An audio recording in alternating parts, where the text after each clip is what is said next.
मुकाया, हथी किरत कमा के वंड शक ना सिखाया। जोत सच दी जगाई गुरबाणी, जुगो जुग रो चलदी दसां गुरुआं दी अमर कहानी। जुगो जुग रो चलदी।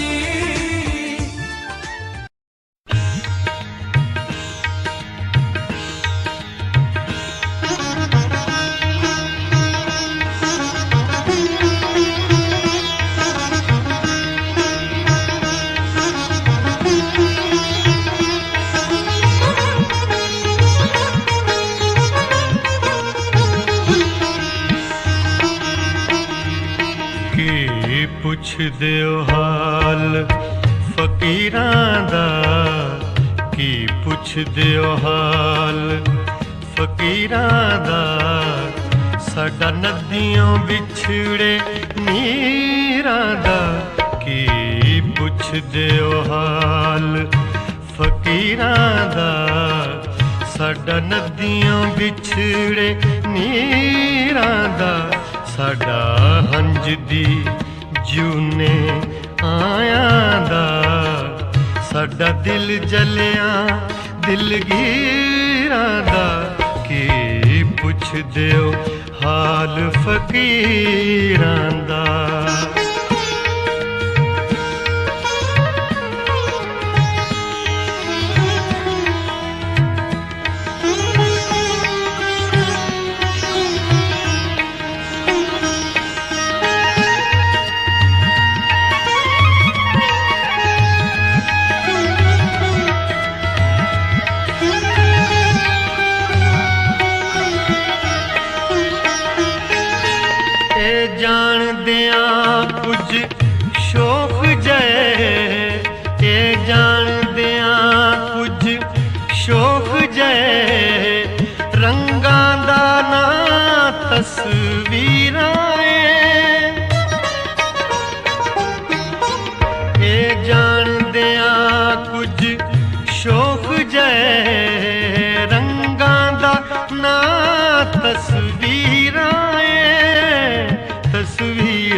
जद हट गए असी इश्क़े दी, जद हट गए असी इश्क़े दी। मुल कर बैठे तस्वीरां दा, की पुछदे ओ हाल फकीरां दा। साडा नदियों बिछड़े नीरां दा, की पुछदे ओ हाल फकीरां दा।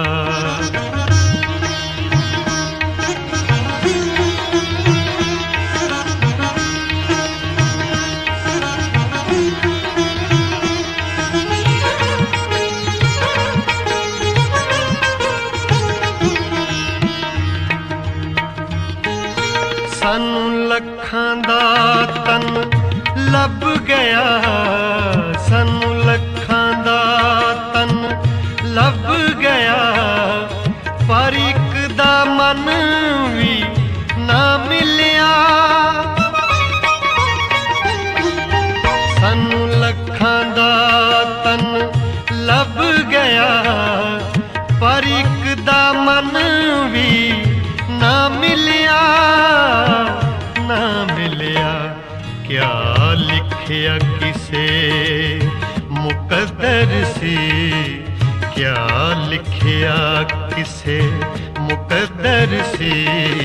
हत्थां दियां चार लकीरां दा, की पुछदे ओ हाल फकीरां दा। साडा नदियों बिछड़े नीरां दा, की पुछदे ओ हाल फकीरां दा।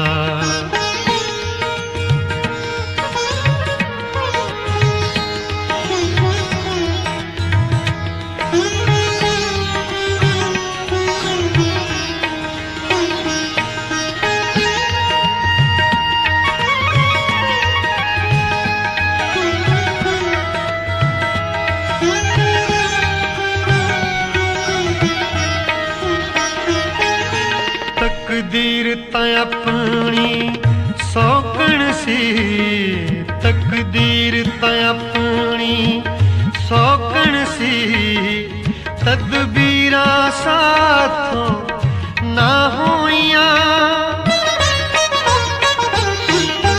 तकदीर तां अपनी सौकण सी, तदबीरां साथों ना होइयां, ना होइयां। ना जंग छुटिया ना कन पाटे, ना जंग छुटिया ना कन पाटे, झुंड लंघ गया इंज हीरां दा, की पुछदे ओ हाल फकीरां दा।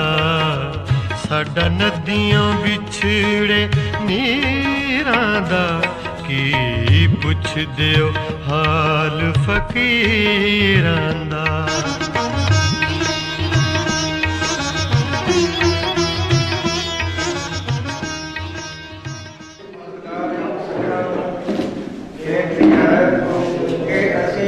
साल पिछों किताब छापांगे, एक साल पिछों असीं एक किताब छापांगे जो पंजाब स्कूल सिक्ख्या 12वीं जमात के छंद ने, 12वीं जमात के पंजाबी के छंद ने वो, ते जो BA पंजाबी के छंद ने वो, ते जो MA पंजाबी के छंद ने। तकरीबन यह 12 छंद, किसी यूनिवर्सिटी ने घट रखा, किसी ने वध, तकरीबन 12 छंद। ਅਸੀਂ ਉਹ 12 ਛੰਦਾਂ ਦੇ ਵਿੱਚ 152 ਲੇਖਕ ਸ਼ਾਮਲ ਕਰਾਂਗੇ। ਸਾਨੂੰ ਸੱਦਾ ਕਿ ਤੁਸੀਂ ਉਸ ਕਿਤਾਬ 'ਚ ਸ਼ਾਮਲ ਹੋ। ਜਿਹੜੀ ਉਹ ਕਿਤਾਬ ਹੋਊਗੀ ਉਹ 12ਵੀਂ ਦੇ ਵਿਦਿਆਰਥੀਆਂ ਦੇ ਕੰਮ ਆਊ, BA ਦੇ ਵਿਦਿਆਰਥੀਆਂ ਦੇ ਕੰਮ ਆਊ, MA ਦੇ ਵਿਦਿਆਰਥੀਆਂ ਦੇ ਕੰਮ ਆਊ, ਜੋ 12ਵੀਂ ਨੂੰ ਪੜ੍ਹਾਉਂਦੇ ਨੇ ਉਹਨਾਂ ਅਧਿਆਪਕਾਂ ਦੇ ਕੰਮ ਆਊ, ਜੋ BA ਨੂੰ ਪੜ੍ਹਾਉਂਦੇ ਨੇ ਉਹਨਾਂ ਅਧਿਆਪਕਾਂ ਨੂੰ ਕੰਮ ਆਊਗੀ, ਤੇ MA ਦੇ ਅਧਿਆਪਕਾਂ ਦੇ ਕੰਮ ਆਊਗੀ। ਦੂਸਰੀ ਗੱਲ ਇਹ ਹੈ ਕਿ ਜਿਹੜੇ ਬੰਦੇ ਇਸ ਦੇ ਵਿੱਚ ਸ਼ਾਮਲ ਹੋ ਜਾਣਗੇ, ਆਪਣਾ ਇਤਿਹਾਸ ਕਾਇਮ ਰੱਖਣਗੇ, ਉਹ ਬੇਸ਼ੱਕ 10ਵੀਂ ਜਮਾਤ ਨਹੀਂ ਪੜ੍ਹਿਆ ਹੋਇਆ ਪਰ ਉਹ MA ਦੇ ਵਿਦਿਆਰਥੀ ਨੂੰ ਵੀ ਛੰਦ ਪੜ੍ਹਾਊਗਾ। ਅਸੀਂ ਉਸ ਨੂੰ ਇੰਨਾ ਜੋੜ ਬਣਾਵਾਂਗੇ। ਸਭ ਤੋਂ ਪਹਿਲਾਂ ਅਸੀਂ ਚੌਪਈ ਛੰਦ ਸ਼ੁਰੂ ਕੀਤਾ। ਉਹਦੇ ਵਿੱਚ ਚੌਪਈ ਛੰਦ, ਦੋਹਰਾ ਛੰਦ, ਸਵਈਆ, ਦਵਈਆ, ਕੋਰੜਾ, ਕਵਿਤ, जिन्हें भी छंद ने ये 12 छंद ने। कभी छंद उठा इस रोटे 12 छंद सारे स्लेट से उनका छंद बहुत ने, इंग्लिश के विच उनका छंद बहुत ने, पर स्लेट से विच उन्होंने 12 पाए। पहला चौपई छंद तो शुरू किया है। चौपई सौखा छंद है, सब तो सौखा छंद है। जिमें एक अध्यापक आप पढ़ा रहे हैं, असीं सोचते हैं कि विद्यार्थियों को जो सिखाना तो सौखे तो औखे बन जाओ। चौपई सौखा छंद है। इस असीं तरह विसरा रखा सीगा। चौपई छंद 16 मात्रा होंदियां ने। वोटां मंगण वाले आए, असीं सोचते कि सारे जाने भाई जिन्हें शामिल होना इहदे च अभ्यास करो, लिखो। इस नूं मैं 3 ढंग दे नाल लिखिआ है, ये मैं तुहानूं वंड भी दूंगा। ਇਹਦਾ ਮੈਂ ਸਭ ਕੁਛ ਇਹਦਾ ਵਿਧੀ ਵਿਧਾਨ ਦੇ ਵਿੱਚ ਲਿਖ ਦਿੱਤਾ, ਮੈਂ ਤੁਹਾਨੂੰ ਵੰਡੂੰਗਾ। ਇਹ 3 ਢੰਗ ਨਾਲ ਲਿਖਿਆ ਜਾਂਦਾ। ਜਿਵੇਂ ਵੋਟਾਂ ਮੰਗਣ ਵਾਲੇ ਆਏ, ਇੱਕ ਦੇ ਵਿੱਚ ਹੈਗਾ ਕਿ ਆਏ, ਗਾਏ, ਜਾਏ, ਇਹ ਕਾਫੀਆ ਹੋਊਗਾ। ਦੂਸਰੀ ਜਿਹੜੀ ਵਿਧੀ ਹੋਊਗੀ, ਵੋਟਾਂ ਮੰਗਣ ਵਾਲੇ ਆਏ,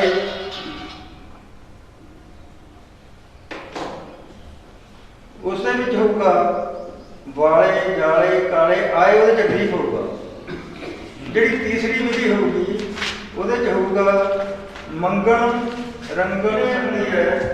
ਤੀਸਰਾ ਕਿ ਲੇਖਕ ਤਰ੍ਹਾਂ ਵਿਸ਼ਿਆਂ ਨੂੰ ਸਭ ਤੋਂ ਅਖੀਰ 'ਤੇ ਲੈ ਜਾਂਦਾ, ਉਹ ਸ਼ੁਰੂ ਵੇਲੇ ਜਿਹੜਾ ਇਹ ਜਿਹੜੇ ਮੈਂ 3 ਲਿਖੇ ਨੇ, ਤਿੰਨਾਂ ਦੇ ਵਿੱਚ 3 ਵਿਧੀਆਂ ਮੈਂ ਸ਼ਾਮਲ ਕਰੀਆਂ ਨੇ ਤਾਂ ਕਿ ਪਾਠ ਤੋਂ ਉਸਨੂੰ ਕਹੇ ਸਾਰੇ ਫਿਰਦੇ ਨੇ ਘਬਰਾਏ। ਇਹਦੇ ਵਿੱਚ ਆਏ, ਘਬਰਾਏ, ਪਾਏ, ਜਾਏ, ਇਸ ਤਰ੍ਹਾਂ ਕਾਫੀਆ ਹੋਊਗਾ। ਵੋਟਾਂ ਮੰਗਣ ਵਾਲੇ ਆਏ, ਸਾਰੇ ਫਿਰਦੇ ਨੇ ਘਬਰਾਏ। ਦੂਜੀ ਵਿਧੀ ਹੁਣ ਇਹਦੇ ਚ ਨਾਲ ਵਿੱਚ ਗਲਾਂ ਦੇ ਪੱਲੂ ਪਾਏ, ਵੋਟਾਂ ਮੰਗਣ ਵਾਲੇ लाइन आपसे दोबारा तरह में सिर्फ दूसरी लाइन चले गए। हौहण खतर मोटर पंछी, ये 24 छंद की गजल सुना रहे हैं। 24 छंद की गजल। हौहण खतर मोटर पंछी, तरह तरह के जाल विछाए।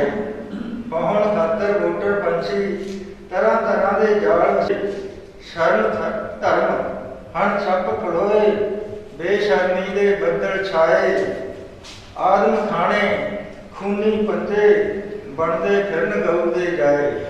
आदम खाने खूनी पंजे, बनते फिरन गऊ दे जाए। ते फिर आखिरी जिहड़ा है ये बचपन गुरु वाले आले काले ताले इस तरह का काफिया है। दूसरी किस्म देखो इसके 40 काफिए मैं नाल लिखे हैं। वोटां मंगण वाले आए, नाडू खांदे साले आए। वोटां मंगण वाले आए, नाडू खांदे साले आए। कस के ढिले नाले आए, कस के ढिले नाले आए। वोटां मंगण वाले आए। कुर्सी खातर विंगे टेढ़े, कुर्सी खातर विंगे टेढ़े। करदे घाले माले आए। कुर्सी खातर विंगे टेढ़े, करदे घाले माले आए। नकली सौदा बेचण खातर, नकली सौदा, नकली एक मिनट ध्यान दो। नकली सौदा बेचण खातर ढंग बदल के लाले आए। नकली सौदा बेचण खातर ढंग बदल के लाले आए। नेता किन्ने रंग बरंगे, नेता किन्ने रंग बरंगे। डब खड़बे काले आए। नेता किन्ने रंग बरंगे, डब खड़बे काले आए। हिंदू मुस्लिम सिख ईसाई बन के जीजे साले आए। हिंदू मुस्लिम सिख ईसाई बन के जीजे साले आए। नवी सोच दा झाड़ू फेरो, नवी सोच दा झाड़ू फेरो। वोटां मंगण वाले आए। एक विधि।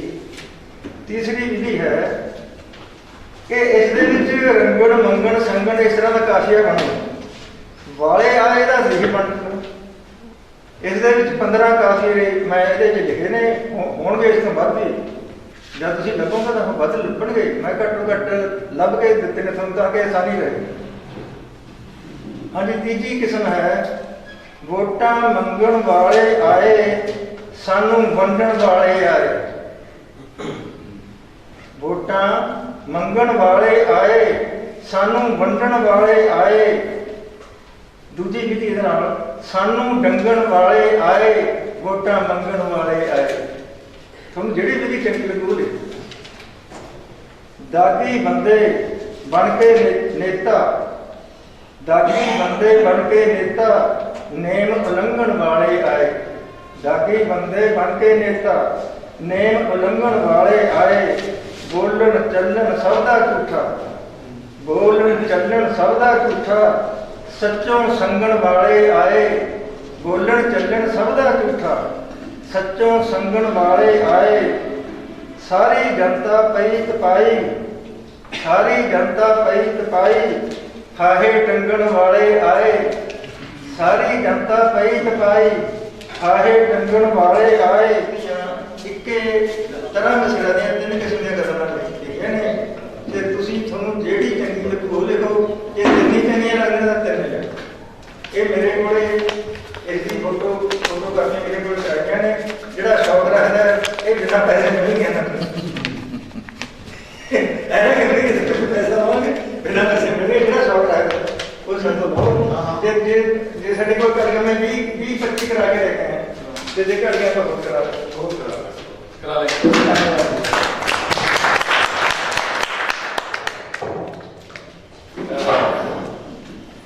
डॉक्टर साहब का बहुत बहुत धन्यवाद कि वो अपने काम है उस तो वास्ते दे आज भी तो पता ही है डॉक्टर साहब साढ़े कोई पहुंच चुके अपने कोई आज स्कूलिंग का स्कूलिंग का जोड़ा है अपना फिर दोबारा काम छेड़ दिया पता नहीं ਡਾਕਟਰ ਸਾਹਿਬ ਕਿਹੜੇ ਵਿਸ਼ੇ ਤੇ ਬੋਲਣ ਕੋ ਆਪਣੇ ਦੱਸ ਦੇਣਗੇ। ਗੁਰਚਰਨ ਦਿਲਬਰ ਤੇ ਸੰਦੇਹ ਹੋਗਾ। ਇੱਕ ਮੇਰੀ ਬੇਨਤੀ ਹੋਰ, ਜਿਹੜਾ ਅੱਜ ਦਾ ਆਪਣਾ ਵਿਸ਼ਾ ਹੈ ਮੁਕਾਬਲੇ, ਜਦੋਂ ਮੁਕਾਬਲਾ ਹੋਊਗਾ ਆਪਣੇ ਕਾਬਲਾ ਉਹ ਕਰਵਾ ਸਕੀਏ।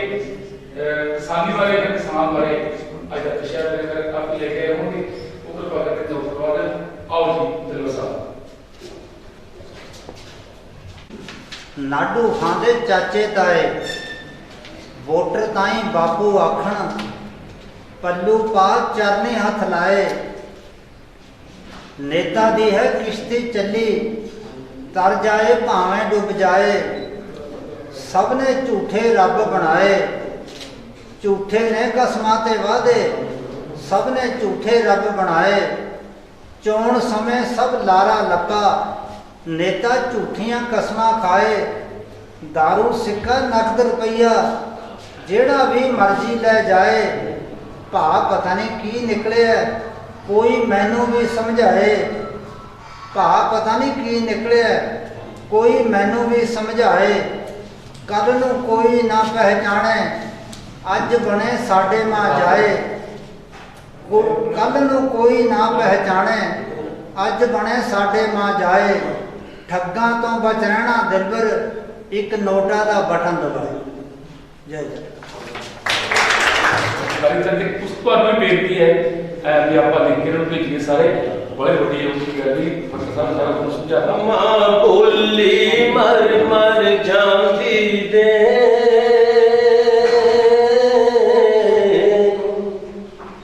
ਸ਼ਬਦਾਂ ਦਾ ਹੁਣ ਫਿਕਰ ਕਰੋ। ਇੱਕ ਗੀਤ ਜੋ ਤੁਸਾਂ ਵਿਸਾਰੇ ਨੇ, ਇੱਕ ਗੀਤ ਜੋ ਤੁਸਾਂ ਵਿਸਾਰੇ ਨੇ, ਕਦੀ ਉਹਨਾਂ ਦਾ ਵੀ ਜ਼ਿਕਰ ਕਰੋ। ਮਾਂ ਬੋਲੀ ਮਰ ਮਰ ਜਾਂਦੀ ਨੇ, ਸੂਰਿਆਂ ਦੀ ਕੁਰਬਾਨੀ ਦੇ।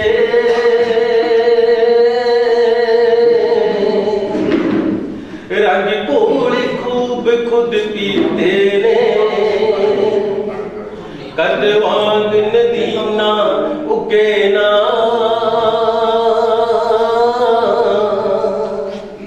ਖੁਦ ਫਰਜ਼ ਅਦਾ ਕੁੱਲ ਕੀਤੇ ਨੇ, ਅੱਗ ਪੂਲਿਆਂ ਵਿੱਚ ਲੁਕਦੀ ਨਾ। ਸੁੱਕੀ ਥਾਣਾ ਟਿਕੜ ਕਰੋ। ਮਾਂ ਬੋਲੀ ਮਰ ਮਰ ਜਾਂਦੀ ਦੇ, ਸ਼ਬਦਾਂ ਦਾ ਹੁਣ ਫਿਕਰ ਕਰੋ। ਸਦੀਆਂ ਤੋਂ ਖੁਦ ਜਿਉਂਦੇ ਨੇ,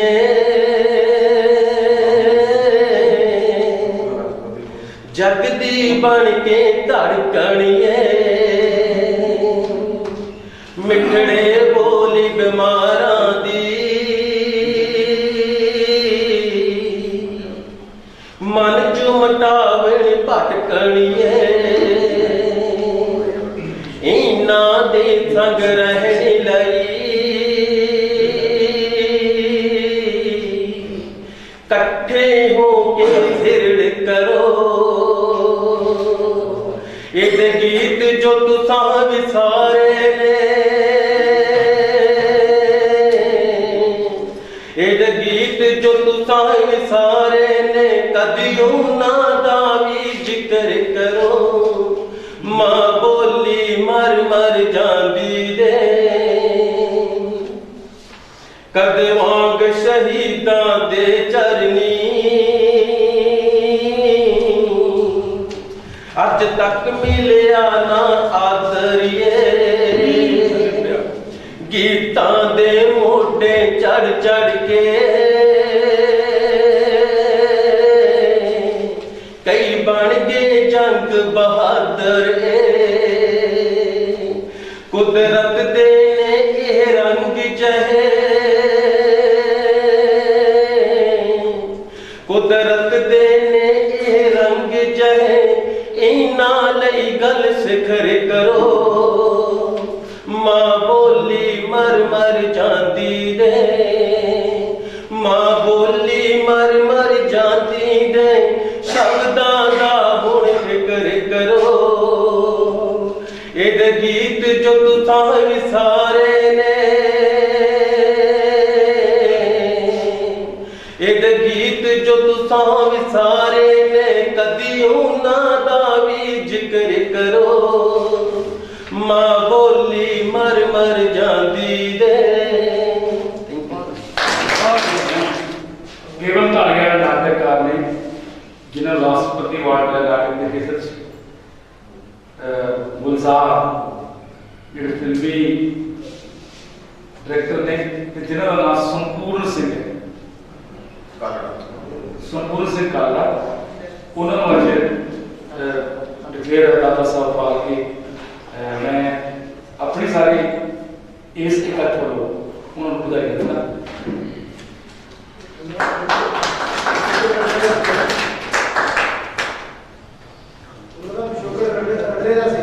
हाँ जी ਜਿਹੜਾ ਆਪਾਂ ਕਪਲ ਤੇ ਸਕੂਲ ਕਰਨਾ ਆਪਣੇ ਬਰਾੜ ਸਾਹਿਬ ਨੇ ਮੈਂ ਉਹਦੇ ਨਾਲ ਥੋੜਾ ਦੁਆਰਾ ਕਰਾ ਦਿਆਂ ਪੰਜਾਬੀ ਕਵਿਤਾ ਹੋਂਦ ਵਿਧੀ ਬਹੁਤ ਅੱਛਾ ਪੇਪਰ ਹੈ ਜਿਹੜਾ ਤਿਆਰ ਕਰਕੇ ਲੈ ਕੇ ਆਏ ਨੇ ਆਪਾਂ ਪ੍ਰੈਸ ਕੀਤੀ ਸੀ ਕਿ ਆਪਾਂ ਸਕੂਲ ਸ਼ੁਰੂ ਕਰਾਂਗੇ ਮੈਂ 2-3 ਕਵੀ ਹੋਰ ਬੁਲਾ ਕੇ ਉਸ ਤੋਂ ਬਾਅਦ ਫਿਰ ਆਪਾਂ डॉक्टर साहब का जो पेपर है जो पेपर में शब्द वरत गए डॉक्टर साहब बेनती करिए कि स्कूल है साडा आप क्लास लवांगे डॉक्टर साहब तो पेपर पढ़ना कुछ हो होता है क्लास लवना कुछ हो होती है एक मेरी बेनती है जो भी थोड़े क्लास है अपन क्लास देन आए हैं आप क्लास का तजर्बा भी है पहले आप क्लास लाते रहे जेडे मित्र ने डॉक्टर साहब क्योंकि इस खेतर च पढ़ाने के खेतर च जेडे किसी किंतु परंतु क्लास के अंदर सवाल कर सकते हो डरने की गल नहीं क्योंकि क्लास का क्लास है ना पेपर के लिए विषय का किंतु ना करिए तो लगातार होता है पर क्लास के अंदर टीचर तो पूछ सकते हैं जब अपन ठीक करेंगे बेनती करूँगा रामसूख शर्मा उस तो बाद डॉक्टर शोरी फिर आप अज का पेपर पढ़ांगे जोड़े दोस्त आ जाएंगे क्लास तो बाद फिर आप मुकाबले करांगे रामसूख शर्मा जी क्योंकि इन्होंने जजमेंट भी करके इंटरेस्ट करके पहला बेनती करिए रामसूख शर्मा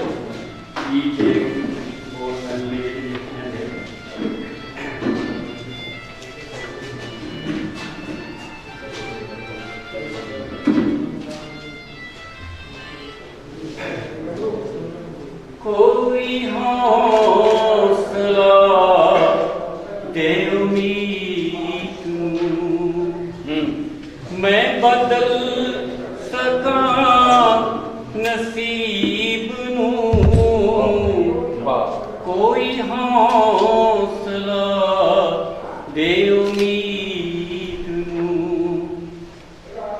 पा मेरा नाल मोहब्बत है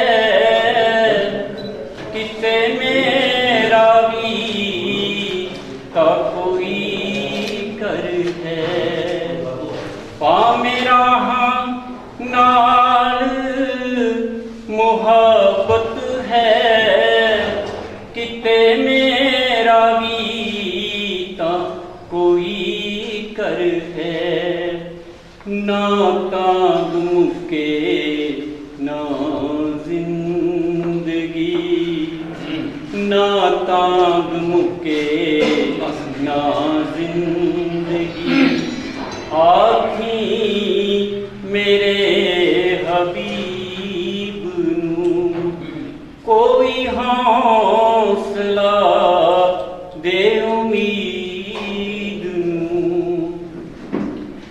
कुछ ओदे वखरे मिजाज सन कुछ एदे तंग रवाज सन कुछ ओदे वखरे मिजाज सन कुछ एदे तंग रवाज सन न गुआचिया रंगा चो जो से जुदा है उस अदीब नू कोई हौसला दे उम्मीद नूं, मैं बदल सकां नसीब नूं।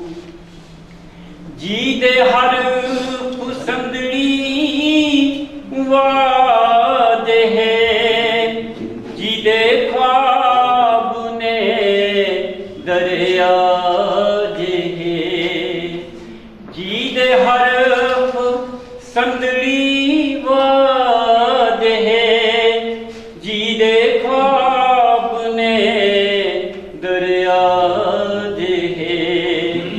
ना मिटनगे ओ मिटाया तो आखी साडे रकीब नूं, कोई हौसला दे उम्मीद नूं। रुखां दे चेहरे जर्द ने अंबरां नूं टकिया गर्द ने, कोई ताज दे कंडियां दा हूं, कोई ताज दे कंडियां दा हूं, मैं भी चुम सकां सलीब नूं। कोई हौसला दे उम्मीद नूं। रुखां दे चेहरे जर्द ने अंबरां नूं टकिया गर्द ने, कोई ताज दे कंडियां दा हूं, मैं भी चुम सकां सलीब नूं। कोई हौसला दे उम्मीद नूं, मैं बदल सकां नसीब नूं। कोई हर खेतर का सुनने का अपना अपना अंदाज है। यही गज़ल जे किते यूपी च गाई होंदी ते ਸਰੋਤਿਆਂ ਵੱਲੋਂ शर्मे वो दाद मिलनी सी, पर साडा सुभाਅ है चुप करके सुनने का। असं संजमी जे हाँ जो कोई गज़ल जिमें अज मेरे स्वाद आया कि शर्मे की दात मिली है, असं दिती नहीं, डांग ना लई अगले ने। शेर ही इन्ना प्यारा सी कि तुहानूं ताड़ियां पाउणियां पैणीआं। तो मेरी बेनती है कि जिन्ने कि असीं जिवें गज़ल लिखनी औखी है, गज़ल गाउणी औखी है, गज़ल समझनी भी औखी है। तो जिन्होंने वास्ते जिहड़े इत्थे लोग असीं बैठे हैं गज़ल समझण वाले, सो सानूं अपने आप नूं इहदा कोई अच्छी गल होंदी दाज देनी चाहिए है। तो मेरी अगे बेनती है कि जदों भी कोई मुकाबले च नहीं, जदों कोई चीज़ अच्छी कहता है, कोई गाउंदा अच्छा है, कोई शेर अच्छा कहता है, तो सानूं दाज लाजमी देनी चाहिए है। सो शर्मे नूं असीं अज दित्ती नहीं, शर्मे तक खोई। हाँ जी, मैं फिर बेनती करूंगा कि शर्मा जी बाबा एक शेर ते बहुत बार ताड़ी ला बहुत शुक्रिया। जिथे असीं अज दो चीज़ां मैं पहले बेनती करी है, गार्ड साहब को स्कूल लेने उत्थे दो निक्के निक्के रस्ता मोड़ ने, जिवें तुसीं हाँ जी देख ही रहे हो। हरजिंदरजीत सिंह मान साढ़े लिखे हो, अपने नीर उन्होंने किताब है आप रिलीज करांगे। तो एक होर जो बहुत वधिया गल है कि पिछले महीने साढ़े दरबारा सिंह फौजी साढ़े कॉलेज फस्ट आए थे। अज मेरा ख्याल है कि अपने जो कानून लेके आए हैं उन्होंने आप बापू गुरजन सिंह ढिल्लेवाले का हरेक महीने इनाम देने हैं, वो देवांगे। ये 3-4 चीज़ें आप मुकाबले कर रही हैं। उस तो बाद मैं बेनती करूँगा कि बराड़ साहब का आप स्कूल लेने हैं, तो जे किसी को कागज़ की लोड़ है तो मैं चलनी मेरे कागज़ दे देना, कहीं कुछ भी लोड़ है। क्योंकि एक चीज़ हो रहा है मेरी बराड़ साहब तो पहला एक मेरी बेनती है कि स्कूल रेगुलर चलूगा अपना हफ्ता वाले हर जिला होगी ਇੱਕ ਬੇਨਤੀ ਜ਼ਰੂਰ ਹੈ ਕਿ ਤੁਸੀਂ ਜ਼ਰੂਰੀ ਤੌਰ ਦੇ ਉੱਤੇ ਡਾਇਰੀਆਂ ਲੈ ਕੇ ਆਇਆ ਕਰੋ। ਤੁਹਾਡੇ ਕੋਲ ਡਾਇਰੀ ਦਾ ਮਤਲਬ ਬਹੁਤ ਵਧੀਆ ਨੇ, ਘੱਟੋ ਘੱਟ ਕਾਪੀਆਂ ਤੁਹਾਡੇ ਕੋਲ ਲਾਜ਼ਮ ਹੋਣੀ ਚਾਹੀਦੀਆਂ, ਕਿਉਂਕਿ ਚੀਜ਼ਾਂ ਨੋਟ ਕਰਨ ਵਾਲੀਆਂ ਹੁੰਦੀਆਂ। ਨੋਟ ਉਹ ਚੀਜ਼, ਦੋ ਚੀਜ਼ਾਂ ਹੈ, ਇੱਕ ਤਾਂ ਇਹਨਾਂ ਨੇ ਨਵੀਂ ਇਨਫੋਰਮੇਸ਼ਨ ਦਿੱਤੀ ਹੈ ਉਹ ਨੋਟ ਕਰਨੀ ਹੈ, ਇੱਕ ਜੇ ਤੁਹਾਨੂੰ ਕੋਈ ਸ਼ੰਕਾ ਹੈ ਤੇ ਕਲਾਸ ਦੇ ਵਿੱਚ ਤੁਸੀਂ ਉਹ ਵਿਅਕਤ ਕਰਨਾ। ਇਸ ਕਰਕੇ ਲਿਖੇ ਬਿਨਾਂ ਨਹੀਂ ਕੁਝ ਹੋ ਸਕਦਾ। ਬਿੱਲ ਪੰਡਰਾ ਚਰਨ ਦੇ ਬਿੱਲ ਮੈਂ ਬੇਨਤੀ ਕਰੂੰਗਾ ਬਰਾੜ ਸਾਹਿਬ ਨੂੰ ਕਿ ਅੱਜ ਦੀ ਕਲਾਸ ਸ਼ੁਰੂ ਕਰਨ ਪੰਜਾਬੀ ਕਵਿਤਾ ਹੋਮ ਵਿਧੀ। ਪੰਜਾਬੀ ਕਵੀ ਪਾਠ ਤੋਂ ਦੇਖੋ, ਮੈਂ ਵੈਸੇ ਕਾਫੀ ਸਮੇਂ ਤੋਂ ਚਾਹੁੰਦਾ ਸੀਗਾ ਕਿ ਆਪਾਂ ਕਵਿਤਾ ਸੰਬੰਧੀ ਸਮਾਜ ਲਿਜਾਇਆ ਜਾਵੇ। ਅਸੀਂ ਮੋਗੇ ਵੀ ਸ਼ੁਰੂ ਕੀਤਾ ਹੋਇਆ ਤੇ ਇਹ ਨਿਰੰਤਰ ਅੱਗੇ ਚੱਲਦਾ ਰਹਿਣਾ ਚਾਹੀਦਾ।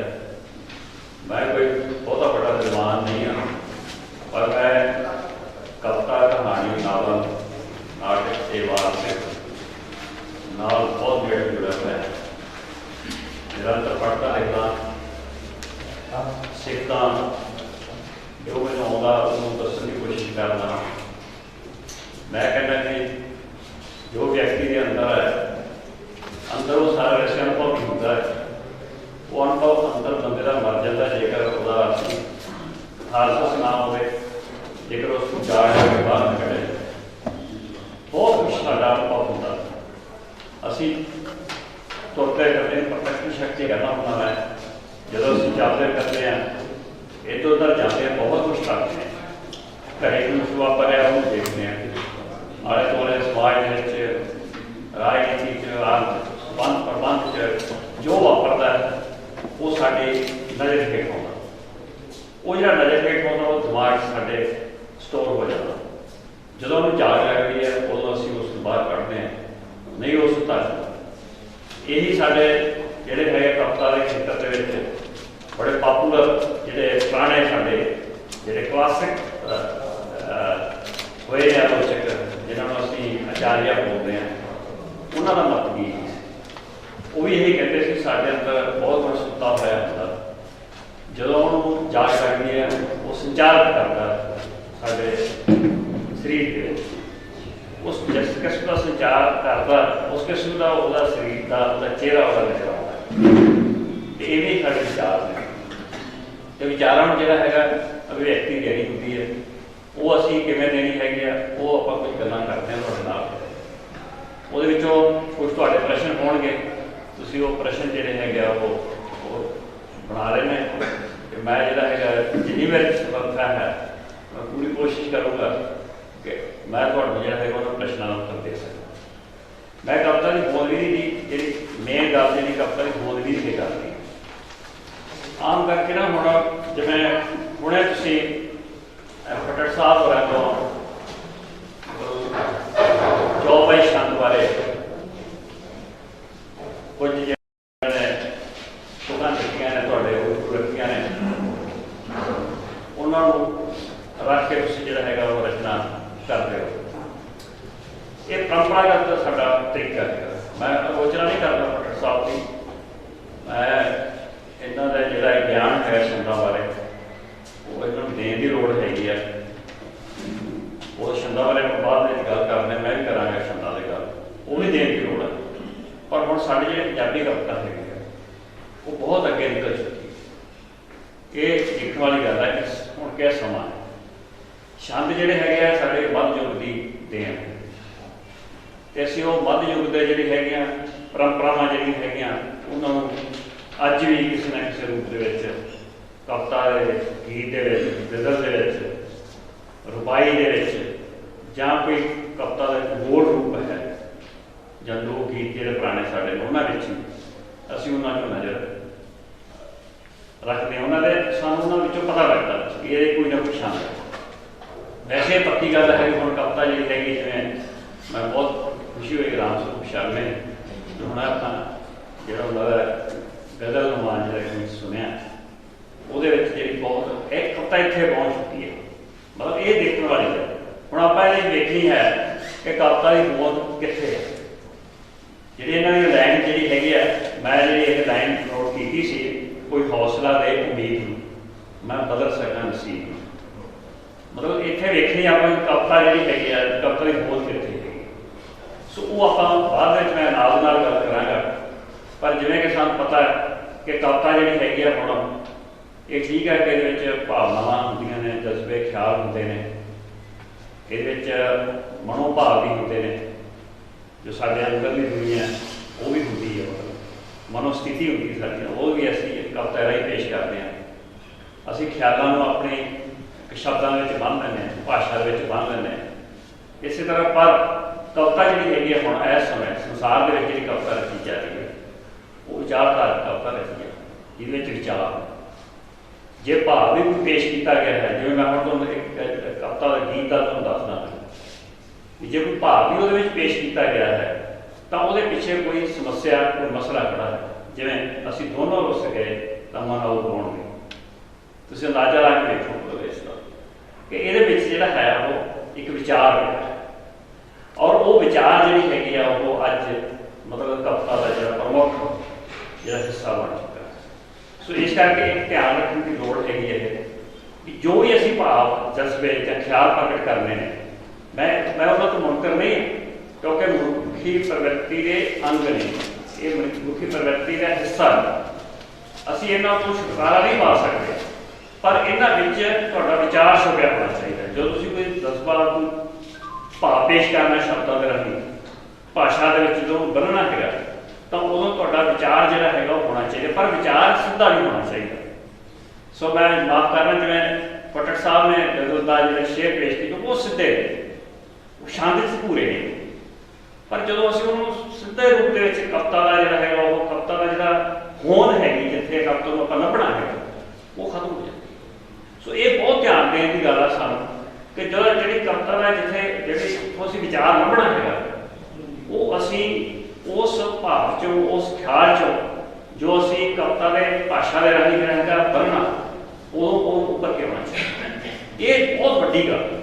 ਜਿਵੇਂ ਹੁਣ ਤੁਸੀਂ ਇਹ ਆਪਾਂ ਲੈ ਸਕਦੇ ਹੈਗੇ ਹਾਂ, ਕੋਈ ਹੌਸਲਾ ਦੇ ਉਮੀਦ, ਕਮਾਲ ਦੀ ਗੱਲ, ਉਮੀਦ ਨੂੰ ਹੌਸਲਾ ਹਰ ਬੰਦੇ ਦੇ ਅੰਦਰ, ਪਰ ਉਹ ਉਮੀਦ ਉਸ ਦੀ ਮਰੀ ਹੋਈ ਹੈ। ਤੇ ਜੇ ਕੋਈ ਬੰਦਾ ਮੈਂ ਇੱਥੋਂ ਤੇਜ਼ ਤੁਹਾਨੂੰ ਕਰ ਰਿਹਾ, ਕਵਿਤਾ ਦੀ ਉਮੀਦ ਦਾ ਤੇਜ਼ ਕਰ ਰਿਹਾ ਤੁਹਾਨੂੰ ਮੈਂ, ਤਾਂ ਇਹ ਤੁਹਾਨੂੰ ਇੱਕ ਹੌਸਲਾ ਮਿਲੇਗਾ, ਤੁਹਾਨੂੰ ਜਿਹੜਾ ਹੈਗਾ ਤੁਹਾਨੂੰ ਉਤੇਜਨਾ ਮਿਲੇਗੀ ਇਸ ਦੀ। ਇਹਦੇ ਨਾਲ ਜਿਹੜਾ ਹੈਗਾ ਕੀ ਹੋਏਗਾ ਕਿ ਤੁਸੀਂ ਜਿਹੜਾ ਹੈਗਾ ਆਪਣੀ ਜਿਹੜਾ ਜ਼ਿੰਦਗੀ ਦਾ ਕੋਈ ਰਸਤਾ ਗ੍ਰਹਿਣ ਕਰ ਸਕਦੇ ਹੋ, ਜਿਹੜਾ ਇਹ ਹੈਗਾ ਮੈਂ ਬਦਲ ਸਕਦਾ ਨਸੀਬ। ਸੋ ਇਸ ਤਰ੍ਹਾਂ ਜਿਹੜੀ ਹੈਗੀ ਇਹ ਕਵਿਤਾ ਜਿਹੜੀ ਹੈਗੀ ਆ ਉਹਦੇ ਵਿੱਚ ਹੁੰਦੀ ਹੈ। ਇਸ ਤਰ੍ਹਾਂ ਦੇ ਵਿਚਾਰ ਜਿਹੜੇ ਹੈਗੇ ਆ ਇੱਥੋਂ ਜਿਹੜਾ ਹੈਗਾ ਅਸੀਂ ਪਕੜ ਸਕਦੇ ਕਿ ਉਮੀਦ ਨੂੰ ਹੌਸਲਾ ਦੇਣਾ ਹੈ ਵਿਚਾਰਾਂ ਨਾਲ, ਉਹ ਵਿਚਾਰਾਂ ਨਾਲ, ਉਹ ਗੱਲਾਂ ਨਾਲ, ਉਸ ਧਾਰਨਾਵਾਂ ਨਾਲ, ਤਾਂ ਕਿ ਅਸੀਂ ਜਿਹੜਾ ਹੈਗਾ ਨਸੀਬ ਹੈ ਜਿਹੜੀ ਸਾਡੇ ਉਸ ਨੂੰ ਅਸੀਂ ਤਬਦੀਲ ਕਰ ਸਕੀਏ, ਉਸ ਨੂੰ ਬਦਲ ਸਕੀਏ। ਕਿਉਂਕਿ ਹੁਣ ਸਾਨੂੰ ਪਤਾ ਵੇਖੋ ਇਹਦੇ ਪਿੱਛੇ ਦੋ ਤੱਥ ਦੇਖੋ ਤੁਸੀਂ। ਇਹੀ ਕਵਿਤਾ ਦੀ ਹੋਂਦ ਜਿੱਥੋਂ ਅਸੀਂ ਲੱਭਣੀ ਹੈ ਨਾ, ਇਹ ਛੰਦਾਂ ਦੇ ਜਿਹੜਾ ਹੈਗਾ ਆਪਣਾ ਸ਼ਕਤੀ ਦੇ ਪਰ ਮੈਂ ਦੱਸਦਾ ਇੱਕ ਲੜਕੀ ਜਿਹੜੀ ਹੈਗੀ ਆ, ਮੈਂ ਕਿਹੜੀ ਸ਼ਾਇਦ ਕਿ ਉਦਾਹਰਨ ਦਿੱਤੀ ਹੈ ਇੱਥੇ। ਇੱਕ ਲੜਕੀ ਲੋਕ ਗੀਤ ਦੇ ਵਿੱਚ ਕਹਿੰਦੀ ਹੈ ਕਿ ਤਾਰੇ ਵਿੱਚੋਂ ਚੰਨਾਂ ਵਿੱਚੋਂ ਕ੍ਰਿਸ਼ਨ ਕਨ੍ਹਈਆ ਬਾਤ ਹੋ ਗਈ। ਤੁਸੀਂ ਲਾਈਨ ਪੜ੍ਹ ਕੇ ਇਸ ਲਾਈਨ ਦੇ ਵਿੱਚ ਜਿਹੜੀ ਹੈਗੀ ਆ ਤੁਹਾਨੂੰ ਕਿਤੇ ਕਵਿਤਾ ਨਹੀਂ ਲੱਭਣੀ ਹੁੰਦੀ। ਹੁਣ ਜੇ ਤੁਸੀਂ ਹੁਣ ਸੈਂਪਲ ਦੱਸ ਸਕਦੇ ਹੋ, ਪਰ ਇਹਦੇ ਪਿੱਛੇ ਬਹੁਤ ਵੱਡੇ ਅਰਥ ਹੈ ਜਿਹੜੇ ਅਸੀਂ ਕਵਿਤਾ ਦੇ ਲੱਭਣੇ। ਉਹ ਕੀ ਹੈ ਕਿ ਤਾਰਿਆਂ ਵਿੱਚੋਂ ਚੰਨਾਂ ਚੋਂ ਕ੍ਰਿਸ਼ਨ ਕਨ੍ਹਈਆ। ਹੁਣ ਕ੍ਰਿਸ਼ਨ ਕਨ੍ਹਈਆ ਦਾ ਰੰਗ ਸਾਂਵਲਾ ਹੈ, ਕਾਲਾ ਰੰਗ ਹੈ, ਉਹ ਤਾਂ ਸੋਹਣਾ ਨਹੀਂ ਹੈ, ਪਰ ਔਰ ਲੜਕੀ ਮੰਗ ਕਰਦੀ ਕਮਾਲ ਦੀ ਗੱਲ ਸੌਂਗ ਵਾਲੀ ਲੜਕੀ ਮੰਗ ਕੀ ਕਰਦੀ ਹੈ, ਲੜਕੀ ਉਹਦੀ ਜਿਹੜੀ ਅੰਦਰਲੀ ਸੁੰਦਰਤਾ ਦੀ ਮੰਗ ਕਰਦੀ ਹੈ, ਉਹਦੇ ਗਿਆਨ ਦੀ ਮੰਗ ਕਰਦੀ ਹੈ। ਇਹ ਕਵਿਤਾ ਦੀ ਮੋਹਰੇ ਤੇ ਸੋ ਇਹ ਉਹਦੇ ਕੋਲੇ ਕ੍ਰਿਸ਼ਨ ਜਿੰਨਾ ਗਿਆਨ ਹੋਣਾ ਚਾਹੀਦਾ, ਉਹਦੇ ਕੋਲੇ ਕ੍ਰਿਸ਼ਨ ਵਰਗੀ ਅੰਦਰਲੀ ਸੁੰਦਰਤਾ ਹੋਣੀ ਚਾਹੀਦੀ। ਸੋ ਇਹ ਜਿਹੜਾ ਹੈਗਾ ਕਵਿਤਾ ਜਿਹੜੀ ਹੈਗੀ ਆ, ਜਿਹੜੇ ਨਵੇਂ ਸਿੱਖਦੇ ਲੜਕੇ ਨੇ, ਨਵੇਂ ਕਵੀ ਨੇ, ਉਹਨਾਂ ਦੀ ਬਹੁਤ ਕੰਮ ਦੀ ਗੱਲ ਹੈਗੀ ਆ। ਸਾਡੇ ਲੋਕ ਗੀਤਾਂ ਨੂੰ ਜੇ ਤੁਸੀਂ ਪੜ੍ਹੋਗੇ ਨਾ, ਤੁਸੀਂ ਲੋਕ ਗੀਤਾਂ ਦੇ ਉਹਨਾਂ ਦੇ ਅਰਥਾਂ ਦੇ ਪਿੱਛੇ ਜਦੋਂ ਜ਼ਰੂਰੀ ਹੈ ਭਾਸ਼ਾ। ਦੇਖੋ ਭਾਸ਼ਾ ਦਾ ਭੰਡਾਰ ਐਵੇਂ ਨਹੀਂ ਬਣਦਾ, ਭਾਸ਼ਾ ਦਾ ਭੰਡਾਰ ਤਾਂ ਬਣਾਇਆ ਜਾਂਦਾ। ਭਾਸ਼ਾ ਦਾ ਭੰਡਾਰ ਜਿੰਨਾ ਤੁਸੀਂ ਵੱਧ ਹੋਊਗਾ ਨਾ ਤੁਹਾਡੇ ਕੋਲ, ਉਨੀ ਤੁਹਾਡੇ 'ਚ ਸਮਰੱਥਾ ਵਧੇਰੇ ਹੋਊਗੀ। ਕਈ ਵਾਰ ਅਸੀਂ ਪ੍ਰਤੱਖ ਚੀਜ਼ ਦੇਖ ਲਈ ਹੈ, ਸਾਨੂੰ ਉਹ ਉਸ ਨੂੰ ਐਕਸਪ੍ਰੈਸ ਨਹੀਂ ਕਰਨਾ। ਮੰਨ ਲਓ ਅਸੀਂ ਕੋਈ ਗੱਲ ਲੈ ਕੇ ਜਾਂਦੇ ਦੇਖ ਰਹੇ ਰਸਤੇ ਵਿੱਚ, ਅਸੀਂ ਉਹ ਸੈਂਪਲ ਬਹੁਤ ਸ਼ਬਦ ਰੱਖ ਜਿਹੜੀ ਹੈਗੀ ਉਹ ਦੇ ਸਕਦੇ। ਭਾਸ਼ਾ ਬਣਾਉਣ ਦੇ ਲਈ ਹੁਣ ਕੀ ਕਰਨਾ ਚਾਹੀਦਾ? ਇਹ ਬਹੁਤ ਕਮਾਲ ਦੀ ਗੱਲ ਹੈ ਕਿ ਸਾਨੂੰ ਜਿਹੜਾ ਹੈਗਾ ਨਿਰੰਤਰ ਜਿਹੜਾ ਹੈਗਾ ਉਹ ਪੜ੍ਹਦੇ ਰਹਿਣਾ ਚਾਹੀਦਾ। ਜੋ ਸਾਨੂੰ ਸਮਾਂ ਮਿਲਦਾ ਹੈਗਾ ਉਹਦੇ 'ਚ ਅਖਬਾਰ ਨੇ, ਕਿਤਾਬਾਂ, ਪੁਸਤਕਾਂ ਬਹੁਤ ਸ਼ਬਦਾਵਲੀ ਪਾਉਂਦੀ। ਮੈਂ ਤੁਹਾਨੂੰ ਦੱਸਦਾ ਹੈਰਾਨੀ ਗੱਲ, ਮੈਂ ਜਸਵੰਤ ਕਮਲ ਨੂੰ ਪੁੱਛਿਆ ਵੀ ਤੁਹਾਡੀ ਜਿਹੜੀ ਹੈਗੀ ਇੰਨੀ ਜਿਹੜੀ ਲਿਖੀ ਹੈ ਵੀ ਕੋਈ ਵੀ ਤੁਹਾਡਾ ਨਾਵਲ ਦਾ ਵਿਸ਼ਾ ਨਹੀਂ ਲੱਗਦਾ ਉਸ ਵਿੱਚ, ਵੀ ਵੱਖਰਾ ਸਾਰੇ ਵਿਸ਼ਾ ਨੇ, ਭਾਸ਼ਾ ਵੱਖਰੀ ਹੈ, ਉਹਦੇ ਜਿਹੜੇ ਵਿਚਾਰ ਪੇਸ਼ ਕੀਤੇ ਉਹ ਵੱਖਰੇ ਕੀਤੇ ਨੇ, ਇਹਦਾ ਕੀ ਕਾਰਨ? ਉਹ ਕਹਿੰਦਾ ਇਹਦਾ ਕਾਰਨ ਹੈ ਕਿ ਮੈਂ ਜਿਹੜਾ ਹੈਗਾ ਦੁਨੀਆ ਦਾ ਜਿਹੜਾ ਪੰਜਾਬੀ ਦੇ ਵਿੱਚ ਹਿੰਦੀ 'ਚ ਪੜ੍ਹਨਾ, ਅੰਗਰੇਜ਼ੀ 'ਚ ਵੀ ਉਹ ਮੱਥਾ ਮਾਰਦਾ ਰਿਹਾ ਕਿ ਮੈਂ ਉਹਨਾਂ ਨੂੰ ਪੜ੍ਹਦਾ, ਉਹਦੇ ਨਾਲ ਮੇਰੀ ਭਾਸ਼ਾ ਸਮਰੱਥਾ ਬਣੀ ਹੈ। ਤੇ ਉਸ ਹੈਰਾਨੀ ਵਾਲੀ ਗੱਲ ਹੈ ਕਿ ਉਹਦੇ ਜਿਹੜੇ ਹਿੰਦੀ ਭਾਸ਼ਾ ਦਾ ਅਧਿਕਾਰ ਹੈਗਾ ਉਹ ਮੈਂ ਉਹਦੇ ਸ਼ਬਦਾਂ ਦੀ ਜਿਹੜੀ ਪ੍ਰੋੜਤਾ ਕਰਦਾ ਕਿ 2.5 ਲੱਖ ਸ਼ਬਦ ਉਹਨੇ ਵਰਤੇ। ਉਹ ਸਮਰੱਥਾ ਉਹਦੇ 'ਚ ਇੰਨੀ ਹੈਗੀ ਹੈ। ਹੁਣ ਬਲਦੇਵ ਸਿੰਘ ਸਤਨਾਮ ਵਿੱਚ ਸਮਰੱਥਾ ਭਾਸ਼ਾ ਦੀ ਬਹੁਤ। ਸੋ ਭਾਸ਼ਾ ਦੀ ਸਮਰੱਥਾ, ਸ਼ਬਦਾਰਥ ਅਲੰਕਾਰ ਕਹਿ ਕਿਸਮ ਦੇ ਅਲੰਕਾਰ ਵਰਤੇ ਜਾਂਦੇ ਨੇ। ਸ਼ਬਦ ਅਲੰਕਾਰ ਤਾਂ ਜਿਹੜਾ ਸਿੱਧਾ ਸ਼ਬਦ ਨੂੰ ਸ਼ਬਦ ਕਰਦੇ ਆ। ਅਰਥ ਅਲੰਕਾਰ ਜਿਹਦੇ ਪਿੱਛੇ ਕੋਈ ਲੁਕਿਆ ਹੋਇਆ ਅਰਥ ਹੈਗਾ, ਜਿਵੇਂ ਆਪਾਂ ਪਿਛਲੇ ਘੜੀਏ ਦਾ ਲਿਆ ਹੈਗਾ। ਸ਼ਬਦਾਰਥ ਹੈਗਾ ਦੋਨਾਂ ਸਾਂਝਾ ਰੂਪ, ਸ਼ਬਦ ਅਰਥ ਉਹਨਾਂ ਸਾਂਝੇ ਰੂਪ ਤੋਂ ਜਿਹੜਾ ਹੈਗਾ ਸ਼ਬਦਾਂ ਦੇ ਵੀ ਅਰਥ ਹੁੰਦੇ ਨੇ ਤੇ ਗਾਂ ਉਹਦੇ ਪਿੱਛੇ ਲੁਕਵੇਂ ਅਰਥ ਉਹ ਵੀ ਹੁੰਦੇ ਨੇ। ਸੋ ਇਸ ਤਰ੍ਹਾਂ ਜਿਹੜੀ ਹੈਗੀ ਹੈ ਇਹ ਮਤਲਬ ਜਿਹੜੀ ਭਾਸ਼ਾ ਸਮਰੱਥਾ ਜਿਹੜੀ ਤੁਹਾਨੂੰ ਇਹ ਬਣਾਉਂਦੀ ਹੈਗੀ ਆ। ਭਾਸ਼ਾ ਸਮਰੱਥਾ ਦੇ ਨਾਲ ਨਾਲ ਜਿਹੜਾ ਸ਼ੈਲੀ ਬਣਦੀ ਤੁਹਾਡੀ ਮਹੱਤਵਪੂਰਨ ਹੈ, ਕਿਉਂਕਿ ਬੋਲੀ ਜਿਹੜੀ ਹੈਗੀ ਆ ਇਹ ਆਮ ਬੋਲਚਾਲ ਦੀ ਜਿਹੜੀ ਭਾਸ਼ਾ ਹੈਗੀ ਆ, ਸਾਡਾ ਜਿਹੜੇ ਜਿੰਨੀ ਅਸੀਂ ਵੱਧ ਤੋਂ ਵੱਧ ਕਿਸੇ ਨਾਲ ਡਾਇਲਾਗ ਕਰਦੇ ਹਾਂ, ਵਿਚਾਰ ਕਰਦੇ ਹਾਂ, ਉਸ ਤੋਂ ਸਿੱਖਦੇ ਹਾਂ, ਉਹ ਅਸੀਂ ਬੋਲੀ ਸਿੱਖਦੇ ਹਾਂ ਉਸ ਤੋਂ। ਇਸ ਕਰਕੇ ਜਿਹੜੀ ਹੈਗੀ ਇਹ ਵੀ ਇਹਦੇ ਨਾਲ ਵੀ ਵਾਧਾ ਹੁੰਦਾ। ਤਾਂ ਜਦੋਂ ਤੁਸੀਂ ਫਿਰ ਕੋਈ ਚੀਜ਼ ਨੂੰ ਪਰਤੱਖੋਗੇ ਤਾਂ ਲਾਜ਼ਮੀ ਤੌਰ 'ਤੇ ਜਿਹੜਾ ਹੈਗਾ ਤੁਸੀਂ ਉਹਨੂੰ ਭਾਸ਼ਾ, ਬੋਲੀ ਤੇ ਸ਼ੈਲੀ ਦੇ ਰਾਹੀਂ ਜਿਹੜਾ ਹੈਗਾ ਵਧੀਆ ਜਿਹੜੇ ਪ੍ਰਗਟ ਕਰ ਸਕਦੇ ਹਾਂ। ਤੇ ਭਾਸ਼ਾ, ਬੋਲੀ, ਸ਼ੈਲੀ ਹੀ ਇੱਕ ਐਸੀ ਚੀਜ਼ ਹੈ ਜਿਹੜੀ ਕਿ ਆਪਾਂ ਉਦੋਂ ਵੀ ਗੱਲ ਹੋਈ ਸੀ ਇੱਥੇ ਜਿਸ ਤਰ੍ਹਾਂ ਜਿਹੜਾ ਹੈਗਾ ਪੱਠਲ ਅਮਰਜੀਤ ਪਟਵਾਰ ਨੇ ਪ੍ਰੋਗਰਾਮ ਬਣਾਇਆ ਸੀਗਾ, ਉਧਰ ਭਾਸ਼ਾ ਦੀ ਵੀ ਗੱਲ ਕੀਤੀ ਸੀ ਉਹਨੇ, ਕਹਾਣੀਕਾਰ ਨੇ, ਤਰਸੇਮ ਰਾਣਾ ਨੇ ਕਹਾਣੀਕਾਰ, ਉਹਨੇ ਭਾਸ਼ਾ ਦੀ ਗੱਲ ਕੀਤੀ ਸੀ। ਤੇ ਭਾਸ਼ਾ ਵੈਸੇ ਜਿਹੜੇ ਹੈਗੀ ਆ ਕੋਈ ਵੀ ਜਿਹੜਾ ਲੇਖਕ ਹੈਗਾ ਉਸ ਦੇ ਬਹੁਤ ਜ਼ਰੂਰੀ ਹੈ ਤੇ ਇਹਨੂੰ ਸੁਧਾਰਨਾ ਕੋਈ ਔਖਾ ਨਹੀਂ ਹੈਗਾ, ਇਹਨੂੰ ਸੁਧਾਰਨਾ ਬਹੁਤ ਸੌਖਾ ਹੈ। ਬਸ ਇਹਦੇ ਇੱਕੋ ਹੀ ਗੱਲ ਹੈਗੀ ਹੈ ਕਿ ਜਿੱਥੇ ਤੁਸੀਂ ਡਾਇਲੌਗ ਕਰਦੇ ਹੋ ਉਸ ਤੋਂ ਸਿੱਖਣ ਦੀ ਭਾਵਨਾ ਹੋਵੇ। ਦੂਜਾ ਹੈ ਕਿ ਵੱਧ ਤੋਂ ਵੱਧ ਪੜ੍ਹਨਾ ਚਾਹੀਦਾ, ਕਿਉਂਕਿ ਹੁਣ ਸਾਡੇ ਪੰਜਾਬੀ ਦੇ ਵਿੱਚ ਬਹੁਤ ਕੁਝ ਉਪਲਬਧ ਹੈ, ਬੜਾ ਕੁਝ ਪ੍ਰਾਪਤ ਹੋ ਸਕਦਾ ਤੇ ਅਸੀਂ ਉਸ ਤੋਂ ਜਿਹੜਾ ਹੈਗਾ ਵੱਧ ਤੋਂ ਵੱਧ ਉਹਦਾ ਫਾਇਦਾ ਉਠਾ ਸਕਦੇ। ਹੁਣ ਮੈਂ ਨਾ ਜਿਹੜੀ ਹੈਗੀ ਕਵਿਤਾ ਦੀ ਹੋਰ ਸਿਰਫ ਦੱਸਣੀ ਚਾਹੁੰਦਾ ਤੁਹਾਨੂੰ। ਕਵਿਤਾ ਜਿਹੜੀ ਕਵਿਤਾ ਗੀਤ ਗਦਰ ਕੁਛ ਵੀ ਹੈ ਜਿੰਦੀ ਮਤਲਬ ਮੈਂ ਕਵਿਤਾ ਹੀ ਸ਼ਬਦ ਬੋਲਾਂਗਾ ਕਿਉਂਕਿ ਕਵਿਤਾ ਦੇ ਅੱਗੇ ਆ ਗਏ ਚਾਹੇ ਖੁੱਲੀ ਕਵਿਤਾ ਲੈ ਲਓ ਚਾਹੇ ਸ਼ਾਂਤਮਈ ਕਵਿਤਾ ਲੈ ਲਓ, ਕੋਈ ਕਵਿਤਾ ਨਹੀਂ ਹੈ। ਹੁਣ ਜਿਹੜੀ ਕਵਿਤਾ ਹੈਗੀ ਹੈ ਨਾ ਇਹ ਉਸੇ ਤਰ੍ਹਾਂ ਮੈਂ ਉਦਾਹਰਨ ਦੇਣੀ ਚਾਹੁੰਦਾ ਹੈਗਾ ਕਿ ਜਦੋਂ ਇੱਕ ਲੜਕੀ ਜਿਹੜੀ ਹੈਗੀ ਆ ਕੋਈ ਦਰੀ ਪਾਉਂਦੀ ਹੈ, ਮੋਟਮ ਤਿਆਰ ਕਰਦੀ ਹੈ। ਜਦੋਂ ਮੋਟਮ ਤੇ ਮੰਨ ਲਓ ਇੱਕ ਧਾਗਾ ਹੈ, ਉਸੇ ਕੋਲ ਧਾਗਾ ਹੈ, ਉਸਨੇ ਦਰੀ ਪਾਉਣ ਦਿੱਤੀ, ਸਿੱਧੀ ਜੇ ਦਰੀ ਪਾਉਣ ਦਿੱਤੀ ਤਾਂ ਵੀ ਉਹ ਦਰੀ ਹੈ, ਤਾਂ ਵੀ ਉਹ ਦਰੀ ਹੈ। ਇਹ ਬਹੁਤ ਕਮਾਲ ਦੀ ਗੱਲ ਹੈ, ਤੁਸੀਂ ਹੈਰਾਨੀ ਵਾਲੀ ਗੱਲ ਹੈ। ਮੈਨੂੰ ਆਪ ਕਦੇ ਕਦੇ ਹੈਰਾਨੀ ਹੁੰਦੀ ਹੈ ਵੀ ਦਰੀ ਤਾਂ ਦਰੀ ਹੈ, ਪੈਣੀ ਹੈ ਉਹਦੇ ਤੇ, ਪਰ ਨਹੀਂ। ਪਰ ਲੜਕੀਆਂ ਉਸ ਕੀ ਕਰਦੀਆਂ, ਉਸਦੇ ਰੰਗਾਂ ਨਾਲ ਮੋਟਿਵ ਤਿਆਰ ਕਰਦੀਆਂ। ਉਹ ਜਿਹੜੇ ਮੋਟਿਵ ਹੈਗੇ ਆ ਉਹ ਸਾਨੂੰ ਖਿੱਚਦੇ ਨੇ, ਉਹ ਸਾਡੇ ਅੰਦਰ ਜਿਹੜੀ ਹੈਗੀ ਉਹ ਤੇਜ਼ਾਂ ਪੈਦਾ ਕਰਦੇ ਨੇ, ਉਹ ਸਾਨੂੰ ਉਹਦੇ ਨਾਲ ਜੋੜਦੇ ਨੇ। ਅਸੀਂ ਆਸ਼ਿਸ਼ ਕਰ ਉੱਠਦੇ ਹਾਂ, ਜਿਹਨੂੰ ਅਸੀਂ ਆਨੰਦਿਤ ਕਹਿੰਦੇ ਹਾਂ ਤੇ ਆਨੰਦਿਤ ਹੁੰਦੇ ਹਾਂ, ਸਾਨੂੰ ਸਵਾਲ ਹੁੰਦਾ ਹੈ। ਦੇਖੋ ਉਹ ਜਿਹੜੀ ਹੈਗੀ ਆ ਜਿਹੜਾ ਮੋਟਿਵ ਹੈਗਾ ਉਹ ਜਿਹੜੀ ਭਾਸ਼ਾ ਹੈ ਇਹ ਭਾਸ਼ਾ ਮੋਟਿਵ ਬਣਾਉਂਦੀ ਹੈ। ਜੇਕਰ ਤੁਹਾਡੇ ਕੋਲ ਭਾਸ਼ਾ ਹੈਗੀ ਨਾ, ਭਾਸ਼ਾ ਨਾਲ ਤੁਸੀਂ ਮੋਟਿਵ ਬਣਾਓ, ਵਿਚਾਰ ਤੁਹਾਡੇ ਕੋਲ ਹੈਗਾ, ਵਿਚਾਰ ਨੂੰ ਭਾਸ਼ਾ ਦੇ ਨਾਲ ਅਸੀਂ ਤਿਆਰ ਕਰਨਾ ਹੈਗਾ, ਜਿਵੇਂ ਮੋਟਿਵ ਤਿਆਰ ਕਰਨਾ ਹੈਗਾ ਜਿਹਦੇ ਨਾਲ ਜਿਹੜਾ ਹੈ ਉਹ ਸਾਨੂੰ ਖਿੱਚ ਪਾਊਗੀ, ਸਾਨੂੰ ਉਹ ਹੋਵੇਗੀ। ਜਿਵੇਂ ਇਹਨਾਂ ਦੀ ਗਜ਼ਲ ਨਾਲ ਅਸੀਂ ਤਾਲੀਆਂ ਮਾਰੀਆਂ ਹੈਗੀਆਂ, ਸਭ ਨੇ ਕਿਹਾ ਬੱਲੇ ਬੱਲੇ ਬਹੁਤ ਕਮਾਲ ਦੀ ਹੈ, ਉਹ ਸਾਨੂੰ ਖਿੱਚਿਆ, ਉਸਨੇ ਇਕੱਲਾ ਖਿੱਚਿਆ ਨਹੀਂ ਹੈ। ਇੱਕ ਤੋਂ ਦੱਸਦਾ ਮੈਂ, ਜਦੋਂ ਕੋਈ ਚੀਜ਼ ਸਾਨੂੰ ਖਿੱਚਦੀ ਹੈ ਤਾਂ ਇਹ ਬਹੁਤ ਕਮਾਲ ਦੀ ਗੱਲ ਹੈ ਕਿ ਸਾਡੇ ਅੰਦਰ ਚੀਜ਼ ਸੰਚਾਰਿਤ ਕਰਦੀ ਹੈ। ਜਦੋਂ ਸੰਚਾਰਿਤ ਕਰਦੀ ਹੈ ਤਾਂ ਉਹ ਚੀਜ਼ ਜਿਹੜੀ ਹੈਗੀ ਆ ਉਹ ਸਾਡੇ ਇੱਕ ਦਿਮਾਗ ਦਾ ਮਨ ਦਾ ਹਿੱਸਾ ਬਣ ਜਾਂਦੀ ਹੈ। ਉਹ ਜੋ ਹਿੱਸਾ ਬਣ ਜਾਂਦੀ ਹੈ ਇਹਦਾ ਅਰਥ ਹੈ ਤੁਹਾਡੇ ਵਿਚਾਰਾਂ ਨੂੰ ਵੀ ਉਹ ਤਬਦੀਲ ਕਰ ਰਹੀ ਹੈ, ਬਦਲ ਰਹੀ ਹੈ, ਜਾਂ ਤੁਹਾਡੇ ਵਿਚਾਰਾਂ ਨੂੰ ਵੀ ਪ੍ਰਭਾਵਿਤ ਕਰ ਰਹੀ ਹੈ ਉਹ ਚੀਜ਼। ਸੋ ਇਸੇ ਕਰਕੇ ਜਿਹੜੇ ਹੈਗੇ ਆ ਉਸ ਉਮੀਦ ਨੇ ਜਿਹੜਾ ਇਹਨਾਂ ਨਸੀਬ ਬਦਲਣ ਦੀ ਗੱਲ ਕੀਤੀ ਹੈ, ਉਹ ਸਾਡੇ ਵਿਚਾਰਾਂ ਨੂੰ ਪ੍ਰਭਾਵਿਤ ਕਰ ਰਹੀ ਹੈ। ਜੇ ਹਰ ਬੰਦੇ ਨੂੰ ਕਰੇਗੀ, ਮਤਲਬ ਤੁਸੀਂ ਐਵੇਂ ਨਹੀਂ ਸੀਗਾ, ਗੁਰੂ ਗੋਬਿੰਦ ਸਿੰਘ ਨੇ ਚੰਡੀ ਜਵਾਹਰ ਐਵੇਂ ਨਹੀਂ ਲਿਖੀ ਸੀ। ਉਹਦਾ ਲਿਖਣ ਦੇ ਪਿੱਛੇ ਇਹ ਮਨੋਰਥ ਸੀ ਕਿ ਉਹਦੇ ਨਾਲ ਜਿਹੜੀ ਹੈਗੀ ਆ ਵਿਅਕਤੀ ਦੇ ਵਿੱਚ ਵੀਰ ਰਸ ਜਿਹੜਾ ਹੈਗਾ ਉਹ ਭਰ ਦਿੱਤਾ ਜਾਂਦਾ ਸੀ, ਉਹਦੇ ਵਿਚਾਰ ਜਿਹੜੇ ਹੈਗੇ ਲੜਨ ਮਰਨ ਦੇ ਤਿਆਰ ਹੋ ਜਾਂਦੇ ਸੀ। ਕਿਉਂਕਿ ਬੰਦਾ ਕੋਈ ਚੀਜ਼ ਨਹੀਂ ਹੈ, ਬੰਦਾ ਵਿਚਾਰਾਂ ਨਾਲ ਹੈ। ਜਿਹੜਾ ਦਿਮਾਗ ਦੇ ਵਿੱਚ ਜੋ ਚੀਜ਼ ਹੈ ਸਾਡੇ, ਉਸ ਨੂੰ ਪ੍ਰਭਾਵਿਤ ਕਰਨਾ ਹੁੰਦਾ ਹੈ ਤੇ ਤੁਹਾਡੀ ਵਿਚਾਰਧਾਰਾ ਬਣਾਉਣੀ ਹੁੰਦੀ ਹੈ। ਉਹ ਵਿਚਾਰਧਾਰਾ ਜਿਹੜੀ ਹੈਗੀ ਆ ਉਹ ਤੁਹਾਡੀਆਂ ਰਚਨਾਵਾਂ ਬਣਾਉਂਦੀਆਂ ਨੇ। ਇਹ ਮੈਂ ਤੁਹਾਨੂੰ ਅੱਗੇ ਜਾ ਕੇ ਥੋੜ੍ਹੀ ਜਿਹੀ ਗੱਲ ਕਰਾਂਗਾ ਵੀ ਕਿਵੇਂ ਕਥਾਰਸਿਸ ਹੁੰਦਾ, ਜਿਵੇਂ ਮੈਂ ਬੜੀ ਜਿਹੀ ਕੀਤੀ ਸੀ ਗੱਲ। ਸੋ ਇਸ ਕਰਕੇ ਕਵਿਤਾ ਦਾ ਜਿਹੜਾ ਹੈਗਾ ਬਹੁਤ ਵੱਡਾ ਇਹ ਮਨੋਰਥ ਹੈ ਤੇ ਕਵਿਤਾ ਬਹੁਤ ਜ਼ਿਆਦਾ ਅਪੀਲ ਕਰਦੀ ਹੈ। ਕਹਾਣੀ, ਨਾਵਲ, ਨਾਟਕ ਕਿਉਂਕਿ ਦੇਖਣ ਵਾਲੀ ਚੀਜ਼ ਹੈ, ਉਸ ਤੋਂ ਵੀ ਪ੍ਰਭਾਵਿਤ ਹੁੰਦਾ ਹੈ, ਪਰ ਸਭ ਤੋਂ ਵੱਧ ਕਵਿਤਾ ਪ੍ਰਭਾਵਿਤ ਕਰਦੀ ਹੈ। ਪਿਛਲੇ ਸਮੇਂ ਦੇ ਵਿੱਚ ਇਹਨਾਂ ਕਾਰਨ ਕਿਸੇ ਆਜ਼ਾਦੀ ਤੋਂ ਪਹਿਲਾਂ ਦੇ ਆਜ਼ਾਦੀ ਤੋਂ ਬਾਅਦ ਦੇ ਵਿੱਚ ਵੀ ਵੱਡੇ ਕਵੀ ਦਰਬਾਰ ਜਿਹੜੇ ਹੈਗੇ ਆ ਆਯੋਜਿਤ ਕੀਤੇ ਜਾਂਦੇ ਸੀ। ਪਿੰਡਾਂ ਦੇ ਲੋਕ ਬਹੁਤ ਜ਼ਿਆਦਾ ਸੁਣਨ ਵਾਸਤੇ ਆਉਂਦੇ ਹੁੰਦੇ ਸੀ। ਅਖਾੜੇ ਜਿਹੜੇ ਲੱਗਦੇ ਸੀ ਉਹਦਾ ਅਰਥ ਵੀ ਇਹੀ ਸੀ ਕਿ ਲੋਕ ਜਿਹੜੇ ਹੈਗੇ ਆ ਉਹ ਉਹਨਾਂ ਨੂੰ ਸੁਣਦੇ ਸੀ, ਆਨੰਦਿਤ ਵੀ ਹੁੰਦੇ ਸੀਗੇ ਤੇ ਨਾਲ ਦੇ ਨਾਲ ਆਪਣਾ ਉਹ ਕੁਛ ਨਾ ਕੁਛ ਪ੍ਰਾਪਤ ਵੀ ਕਰਦੇ ਸੀ।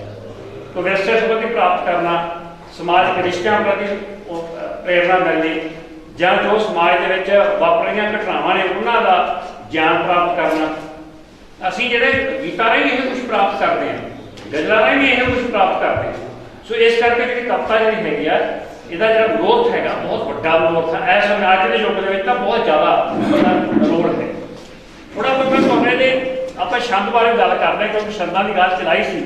ਮੈਂ ਥੋੜ੍ਹੀ ਜਿਹੀ ਇਹਦੇ ਬਾਰੇ ਦੱਸਣੀ ਚਾਹੁੰਦਾ ਬੜੀ ਰੌਸ਼ਨੀ ਕਰਨਾ। ਬਈ ਛੰਦ ਜਿਹੜੀ ਹੈਗੀ, ਛੰਦ ਆਪਣੇ ਆਪ 'ਚ ਕੋਈ ਚੀਜ਼ ਨਹੀਂ। ਇਹ ਛੰਦ ਤੁਹਾਡੇ ਘੜੇ ਹੋਏ, ਉਹ ਕਿਵੇਂ ਘੜੇ ਆ ਮੈਂ ਤੁਹਾਨੂੰ ਦੱਸਦਾ, ਇਹਦੀ ਹਿਸਟਰੀ ਦੱਸਦਾ ਵੀ ਛੰਦ ਜਿਹੜਾ ਜੋ ਘੜਿਆ ਗਿਆ ਨਾ, ਇਹ ਜਿਹੜਾ ਮਨੁੱਖ ਜਿਹੜਾ ਹੈਗਾ, ਜਦੋਂ ਲੋਕ ਗੀਤ ਪਹਿਲਾਂ ਕਿਉਂਕਿ ਲੋਕ ਗੀਤ ਬਣੇ ਨੇ, ਜਦੋਂ ਲੋਕ ਗੀਤ ਕਿਵੇਂ ਬਣਦੇ ਸੀਗੇ ਵੀ ਜਦੋਂ 10 ਲੜਕੀਆਂ ਇਕੱਠੀਆਂ ਹੋ ਗਈਆਂ, ਕੋਈ ਤੁਕ ਬੋਲੀ ਉਹਨਾਂ ਨੇ, ਉਹ ਉਹਨਾਂ ਨੂੰ ਸਵਾਰਦੀਆਂ ਕਹਿੰਦੀਆਂ ਸੀ। ਸਵਾਰਦੀਆਂ ਇਸ ਤਰ੍ਹਾਂ ਨਹੀਂ ਸੀ ਉਹਨਾਂ ਨੂੰ ਵੀ ਉਹ ਮਾਤਰਾਵਾਂ ਗਿਣਦੀਆਂ ਜਾਂ ਵਰਨ ਗਿਣਦੀਆਂ ਨੇ, ਉਹ ਇਸ ਤਰ੍ਹਾਂ ਦੀ ਭਾਵਨਾ ਨਹੀਂ ਸੀ। ਉਹ ਗਾ ਕੇ ਉਸ ਜਿਹੜੀ ਹੈਗੀ ਉਹਨੂੰ ਠੀਕ ਕਰ ਲੈਂਦੀਆਂ ਸੀ। ਉਹ ਜੋ ਠੀਕ ਕਰਦੀਆਂ ਸੀ ਉਹ ਛੰਦਾਂ ਦੇ ਪੂਰਾ ਉਤਰਦਾ ਸੀ। ਤੇ ਇਸ ਤਰ੍ਹਾਂ ਜਿਹੜੀ ਛੰਦ ਹੈਗੇ ਆ, ਬਾਅਦ ਦੇ ਵਿੱਚ ਜਦੋਂ ਜਿਹੜੇ ਹੈਗੇ ਸਾਡੇ ਕਵੀ ਜਿਹੜੇ ਹੈਗੇ ਆਏ ਮੱਧ ਕਾਲ ਦੇ, ਉਹਨਾਂ ਕਵੀਆਂ ਨੇ ਉਹਨਾਂ ਛੰਦਾਂ ਨੂੰ ਪਛਾਣਿਆ ਵੀ ਇਹ ਜਿਹੜੇ ਲੋਕ ਗੀਤ ਰਚੇ ਨੇ, ਇਹ ਕਿਹੜਾ ਛੰਦ, ਕਿੰਨੀਆਂ ਮਾਤਰਾਵਾਂ ਦਾ ਜਾਂ ਕਿੰਨੀਆਂ ਇਹਦੇ 'ਚ ਕਿੰਨੇ ਵਰਨ ਨੇ। ਉਹਨਾਂ ਨੂੰ ਵਰਨ ਦੇ ਨਾਲ ਉਹਦਾ ਨਾਮ ਬਣਤਾ। ਨਾਮ ਵੀ ਬੜੇ ਪੰਜਾਬੀ ਉਹਨਾਂ ਦੇ ਨਾਮ ਹੈਗੇ, ਕੁਛ ਅਰਬੀ ਫਾਰਸੀ ਵੀ ਛੰਦ ਹੈਗੇ ਪਰ ਪੰਜਾਬੀ ਨਾਮ ਨੇ ਉਹਨਾਂ ਦੇ। ਉਹ ਨਾਮ ਜਿਹੜੇ ਬੰਨੇ ਹੈਗੇ ਆ, ਉਹ ਵੀ ਤੁਸੀਂ ਕਮਾਲ ਦੀ ਗੱਲ ਹੈਗੇ, ਉਹ ਤੁਸੀਂ ਬੜੇ ਸਾਡੀਆਂ ਆਮ ਸਧਾਰਨ ਗੱਲਾਂ ਨੇ, ਜੋ ਉਹਨਾਂ ਦਾ ਅਰਥ ਡੱਬੀ ਜਿਵੇਂ ਕੋਰੜਾ ਸ਼ਬਦ, ਬੈਠ ਸ਼ਬਦ, ਕਮਾਲ ਦੀ ਗੱਲ, ਉਹ ਸਧਾਰਨ ਸ਼ਬਦ ਆ ਉਹਨਾਂ ਦੇ ਅਰਥ ਨੇ। ਉਹ ਉਹਨਾਂ ਦੇ ਨਾਮਕਰਨ ਵੀ ਇਵੇਂ ਹੋਇਆ। ਨਾਮਕਰਨ ਵੀ ਵੈਸੇ ਤੁਹਾਨੂੰ ਇਹ ਮੈਂ ਦੱਸ ਦੇਣਾ ਕਿ ਸਾਰਾ ਲਿਖਿਆ ਹੋਇਆ, ਜਿਵੇਂ ਹੁਣ ਮੈਂ ਭਾਸ਼ਾ ਹੈ ਹੀ ਮਿੱਥ ਹੈ, ਭਾਸ਼ਾ ਹੈ ਹੀ ਚਿੰਨ੍ਹ ਹੈ, ਕੋਈ ਚੀਜ਼ ਨਹੀਂ ਭਾਸ਼ਾ ਦੇ ਵਿੱਚ। ਇਹਨੂੰ ਮਿੱਥੀ ਹੋਈ ਚੀਜ਼ ਕਹਿੰਦੇ ਆ ਭਾਸ਼ਾ ਨੂੰ। ਭਾਸ਼ਾ ਆਪਣੇ ਆਪ 'ਚ ਹੋਰ ਕੋਈ ਨਹੀਂ ਹੈ, ਇਹਦਾ ਹੋਰ ਕੋਈ ਹੈ। ਜੋ ਅਸੀਂ ਸ਼ਬਦ ਨੂੰ ਮਿਥ ਲਿਆ ਇੱਕ ਵਾਰ, ਹੌਲੀ ਮਿਥਿਆ ਗਿਆ ਹੈ ਔਰ ਉਹ ਪਾਪੂਲਰ ਹੁੰਦਾ ਗਿਆ। ਉਸ ਤੋਂ ਬਾਅਦ ਉਸ ਦੀ ਜਿਹੜੀ ਹੈਗੀ ਆ ਘਾਟਵਾਦ ਹੋ ਕੇ ਉਸ ਦਾ ਰੂਪ ਬਦਲਦਾ ਗਿਆ। ਸੰਸਾਰ ਦੀਆਂ ਮੈਂ ਭਾਸ਼ਾਵਾਂ ਦਾ ਦੱਸ ਸਕਦਾ ਤੁਹਾਨੂੰ, ਆਪਣੀ ਭਾਸ਼ਾ ਦਾ ਮੁੱਢ ਤੋਂ ਮੈਂ ਦੱਸ ਸਕਦਾ। ਅਵੇਸਤਾ ਭਾਸ਼ਾ ਦਾ ਚੱਲ ਕੇ ਕਿਵੇਂ ਅਸੀਂ ਸੰਸਕ੍ਰਿਤ 'ਚ ਆਏ, ਸੰਸਕ੍ਰਿਤ 'ਚ ਕਿਵੇਂ ਪੰਜਾਬੀ 'ਚ ਆਏ, ਅਵੇਸਤਾ ਤੋਂ ਕਿਵੇਂ ਅਰਬੀ ਫਾਰਸੀ ਬਣੀ, ਅਵੇਸਤਾ ਤੋਂ ਕਿਵੇਂ ਫ੍ਰੈਂਚ ਬਣੀ, ਫ੍ਰੈਂਚ ਤੋਂ ਅੰਗਰੇਜ਼ੀ ਭਾਸ਼ਾਵਾਂ ਤੇ ਉਹ ਹੋ ਗਿਆ। ਤਾਂ ਮੈਂ ਸਾਰਾ ਦੱਸ ਸਕਦਾ।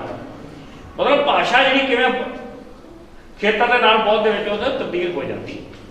ਸੋ ਇਸ ਕਰਕੇ ਜਿਹੜਾ ਹੈਗਾ ਹੋਰ ਕੋਈ ਚੀਜ਼ ਨਹੀਂ, ਛੰਦ ਹੁਣ ਵੀ ਤੁਸੀਂ ਨਵੇਂ ਘੜ ਰਹੇ। ਤੁਹਾਨੂੰ ਮੈਂ ਦੱਸਦਾ ਗੀਤ ਜਿਹੜਾ ਹੈਗਾ ਬੜਾ ਮਸ਼ਹੂਰ ਗੀਤ ਆ ਅਮਰਦੀਪ ਗਿੱਲ ਦਾ, ਹੰਸਰਾਜ ਹੰਸ ਨੇ ਗਾਇਆ, ਸਿੱਲੀ ਸਿੱਲੀ ਆਉਂਦੀ ਹੈ ਹਵਾ ਕਿਤੇ ਕੋਈ ਰੋਂਦਾ ਹੋਏਗਾ। ਇਹਨੂੰ ਮੈਂ ਬਹੁਤ ਕੋਸ਼ਿਸ਼ ਕੀਤੀ ਵੀ ਕਿਸੇ ਛੰਦ ਦੇ ਵੇਖਾਂ ਇਹਨੂੰ ਵੀ ਕਿਹੜੇ ਛੰਦ ਦੇ ਆ, ਔਰ ਇਹ ਬਿਲਕੁਲ ਨਵਾਂ ਛੰਦ ਹੈ। ਔਰ ਇਸ ਛੰਦ ਨੂੰ ਤੁਸੀਂ ਕੋਈ ਨਾਮ ਦੇ ਸਕਦੇ।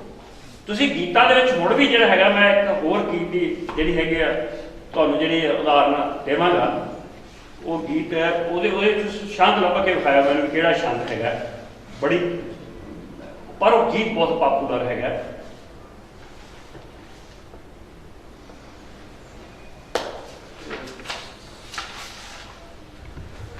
ਛੰਦ ਜਿਹੜਾ ਹੈਗਾ, ਛੰਦ ਸਿੱਖਣੇ ਚਾਹੀਦੇ। ਮੈਂ ਉਹ ਨਹੀਂ ਕਹਿੰਦਾ ਜਿਹੜੇ ਸਾਡੇ ਪਰੰਪਰਾਗਤ ਛੰਦ ਨੇ, 25-30 ਛੰਦ ਨੇ, ਉਹਨਾਂ ਨੂੰ ਸਿੱਖੋ ਤੁਸੀਂ। ਜਿਹੜੀਆਂ ਗਜ਼ਲਾਂ ਦੀਆਂ ਬਹਿਰਾਂ ਨਹੀਂ ਸਿੱਖੋ, ਸਿਰਫ 17 ਬਹਿਰਾਂ ਨੇ। 17 ਬਹਿਰਾਂ ਤੁਸੀਂ ਸਿੱਖ ਲਈਆਂ, 101 ਬਹਿਰਾਂ ਬਣਾ ਸਕਦੇ ਹੋ। 101 ਨਹੀਂ, ਹਜ਼ਾਰਾਂ ਬਣਾ ਸਕਦੇ ਹੋ ਬਾਅਦ ਵਿੱਚ। ਅਸੀਂ ਇਹ ਘੜੀਆਂ ਨੇ, ਕੋਈ ਐਡੀ ਚੱਕਰ ਵਾਲੀ ਗੱਲ ਨਹੀਂ, ਬਹੁਤ ਸੌਖਾ ਕੰਮ ਹੈ ਇਹ। ਤੁਹਾਨੂੰ ਮੈਂ ਦੱਸੂਗਾ ਮਾਤਰਾਵਾਂ ਦੀ ਤੇ ਇਹਨਾਂ ਦੇ ਵਰਨਾਂ ਦੀ ਕੀ ਹੁੰਦੇ ਨੇ ਇਹ, ਉਸ ਤੋਂ ਬਾਅਦ ਤੁਹਾਨੂੰ ਸਪਸ਼ਟ ਹੋ ਜੂਗੀ ਸਾਰੀ ਗੱਲ। ਸੋ ਮੇਰਾ ਕਹਿਣ ਦਾ ਅਰਥ ਇਹ ਹੈ ਕਿ ਜਦੋਂ ਵੀ ਤੁਸੀਂ ਲਿਖਣਾ ਹੈਗਾ, ਗੁਣ ਗਣਾ ਕੇ ਲਿਖੋ। ਗੁਣ ਗਣਾ ਕੇ ਜੋ ਲਿਖੋਗੇ ਤੁਸੀਂ, ਤਾਂ ਉਹ ਆਪਣੇ ਆਪ ਤੁਸੀਂ ਵੇਖੋਗੇ ਕੋਈ ਨਾ ਕੋਈ ਛੰਦ ਬਣ ਜਾਣਾ। ਇਹ ਮੇਰੀ ਪੱਕੀ ਤਾਕਤ ਹੈ। ਮੈਂ ਵੇਖਿਆ ਜਿਹੜਾ ਹੈਗਾ, ਮੈਂ ਅਮਰਦੀਪ ਗਿੱਲ ਨੂੰ ਪੁੱਛਿਆ, ਮੈਂ ਉਹਨੂੰ ਪੁੱਛਿਆ, ਉਹ ਕਹਿੰਦਾ ਮੈਂ ਪੁੱਛਾਂ ਦਾ ਬਾਰੇ ਗਿਆਨ ਕੋਈ ਰੱਖ, ਮੈਂ ਸਿਰਫ ਗੁਣ ਗਣਾ ਕੇ ਰੱਖਦਾ ਹੈ। ਪਰ ਉਹ ਕਿਸੇ ਨਾ ਕਿਸੇ ਛੰਦ ਤੇ ਟੁੱਕ ਜਾਂਦੇ ਨੇ। ਉਹ ਕੁਦਰਤੀ ਗੱਲ ਹੈ, ਕਿਉਂਕਿ ਤੁਹਾਨੂੰ ਮੈਂ ਦੱਸਦਾ ਵਾ, ਪੰਜਾਬੀ ਭਾਸ਼ਾ ਦਾ ਇੱਕ ਬਹੁਤ ਵੱਡਾ ਗੁਣ ਹੈ, ਇਹਨੂੰ ਸੁਰਾਤਮਕ ਟੋਨੇ ਵਾਲੀ ਭਾਸ਼ਾ ਕਹਿੰਦੇ ਨੇ। ਸੰਸਾਰ ਦੀਆਂ ਦੋ ਹੀ ਭਾਸ਼ਾਵਾਂ ਨੇ 6000 ਭਾਸ਼ਾਵਾਂ ਚੋਂ ਜਿਹੜੀਆਂ ਜਿਨ੍ਹਾਂ 'ਚ ਟੋਨ ਆ। ਇੱਕ ਹੈਗੀ ਆ ਚਾਈਨੀ ਭਾਸ਼ਾ, ਦੂਜੀ ਆ ਪੰਜਾਬੀ। ਵੇਖੋ ਪੰਜਾਬੀ ਭਾਸ਼ਾ ਨਾਲ ਭਾਰਤੀ ਭਾਸ਼ਾਵਾਂ ਤੋਂ ਵੱਖਰੀ ਹੋ ਕੇ ਵੀ ਟੋਨੇਬਲ, ਹਾਲਾਂਕਿ ਉਹਨਾਂ ਦਾ ਅੰਗ ਰਹੀ ਹੈ, ਭਾਰਤੀ ਭਾਸ਼ਾਵਾਂ ਦਾ ਪਹਿਲਾਂ ਅੰਗ ਰਹੀ ਹੈ, ਪਰ ਉਹਨਾਂ ਤੋਂ ਇੰਨੀ ਵੱਖਰੀ ਹੋ ਗਈ ਕਿ ਇਹਦੇ ਵਿੱਚ ਟੋਨ ਹੈ ਅਜੇ ਵੀ। ਸੋ ਇਹ ਬਹੁਤ ਵੱਡਾ ਗੁਣ ਹੈ ਇਸ ਦਾ। ਸੋ ਇਸ ਕਰਕੇ ਜਦੋਂ ਇਸ ਗੁਣ ਨੂੰ ਤੁਸੀਂ ਗ੍ਰਹਿਣ ਕਰਦੇ ਹੋ ਤਾਂ ਸਵਾਲ ਹੀ ਪੈਦਾ ਹੁੰਦਾ, ਤੁਹਾਡੀ ਜਿਹੜੀ ਹੈਗਾ ਲਿਖਿਆ ਹੋਈ ਚੀਜ਼ ਹੈ ਜਿਹੜੀ, ਉਹ ਕਿਸੇ ਛੰਦ ਤੇ ਪੂਰੀ ਉਤਰੇ। ਲਾਜ਼ਮੀ ਤੌਰ ਤੇ ਜਿਹੜਾ ਹੈਗਾ ਉਹ ਵੱਖਰਾ ਛੰਦ ਵੀ ਜਿਹੜਾ ਹੈਗਾ ਉਹ ਬਣ ਸਕਦਾ ਹੈ। ਇਹ ਮੇਰੀ ਪੱਕੀ ਧਾਰਨਾ। ਹੁਣ ਇਹਦੇ 'ਚ ਇਹ ਹੈ ਕਿ ਤੁਕਾਂਤ ਮੇਲ ਬਹੁਤ ਜ਼ਰੂਰੀ ਹੈ। ਤੁਕਾਂਤ ਮੇਲ ਦਾ ਜਿਹੜਾ ਹੈਗਾ ਨਾ, ਉਹ ਸਾਡੇ ਅਸੀਂ ਕੀ ਗੜਬੜ ਕਰਦੇ ਹਾਂ ਕਿ ਜਿਹੜਾ ਤੁਕਾਂਤ ਮੇਲ ਸਹੀ ਨਹੀਂ ਕਰਦੇ।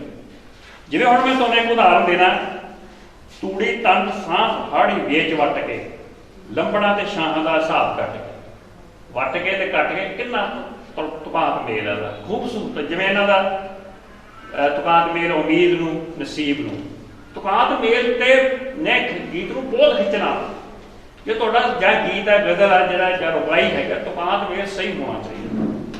ਜੇਕਰ ਤੁਕਾਂਤ ਮੇਲ ਸਹੀ ਨਹੀਂ ਹੁੰਦਾ ਫਿਰ ਨਹੀਂ ਹੋਗਾ। ਸ਼ਬਦਾਬੰਦੀ ਕਵਿਤਾ ਵਿੱਚ ਵੀ ਐਵੇਂ ਹੈ। ਪਰ ਜੋ ਖੁੱਲੀ ਕਵਿਤਾ ਹੈਗੀ ਆ, ਖੁੱਲੀ ਕਵਿਤਾ ਵੀ ਕਵਿਤਾ, ਪਰ ਉਹਦੀ ਜਿਵੇਂ ਪਾਸ਼ ਦੀ ਕਵਿਤਾ ਨੂੰ ਪਿਛਲੇ ਦਿਨਾਂ ਦੇ ਵਿੱਚ ਗਾਇਆ ਗਿਆ, ਪਾਸ਼ ਜੀ ਮੈਂ ਹੈਰਾਨ ਹੋ ਗਿਆ ਕਿ ਉਹ ਕਵਿਤਾ ਵਿੱਚ ਵੀ ਉਨਾ ਹੀ ਰਿਦਮ ਹੈ, ਉਨਾ ਹੀ ਲੈਅ ਹੈ ਜਿੰਨਾ ਕਿ ਦੂਜੀ ਕਵਿਤਾ ਦੇ ਵਿੱਚ।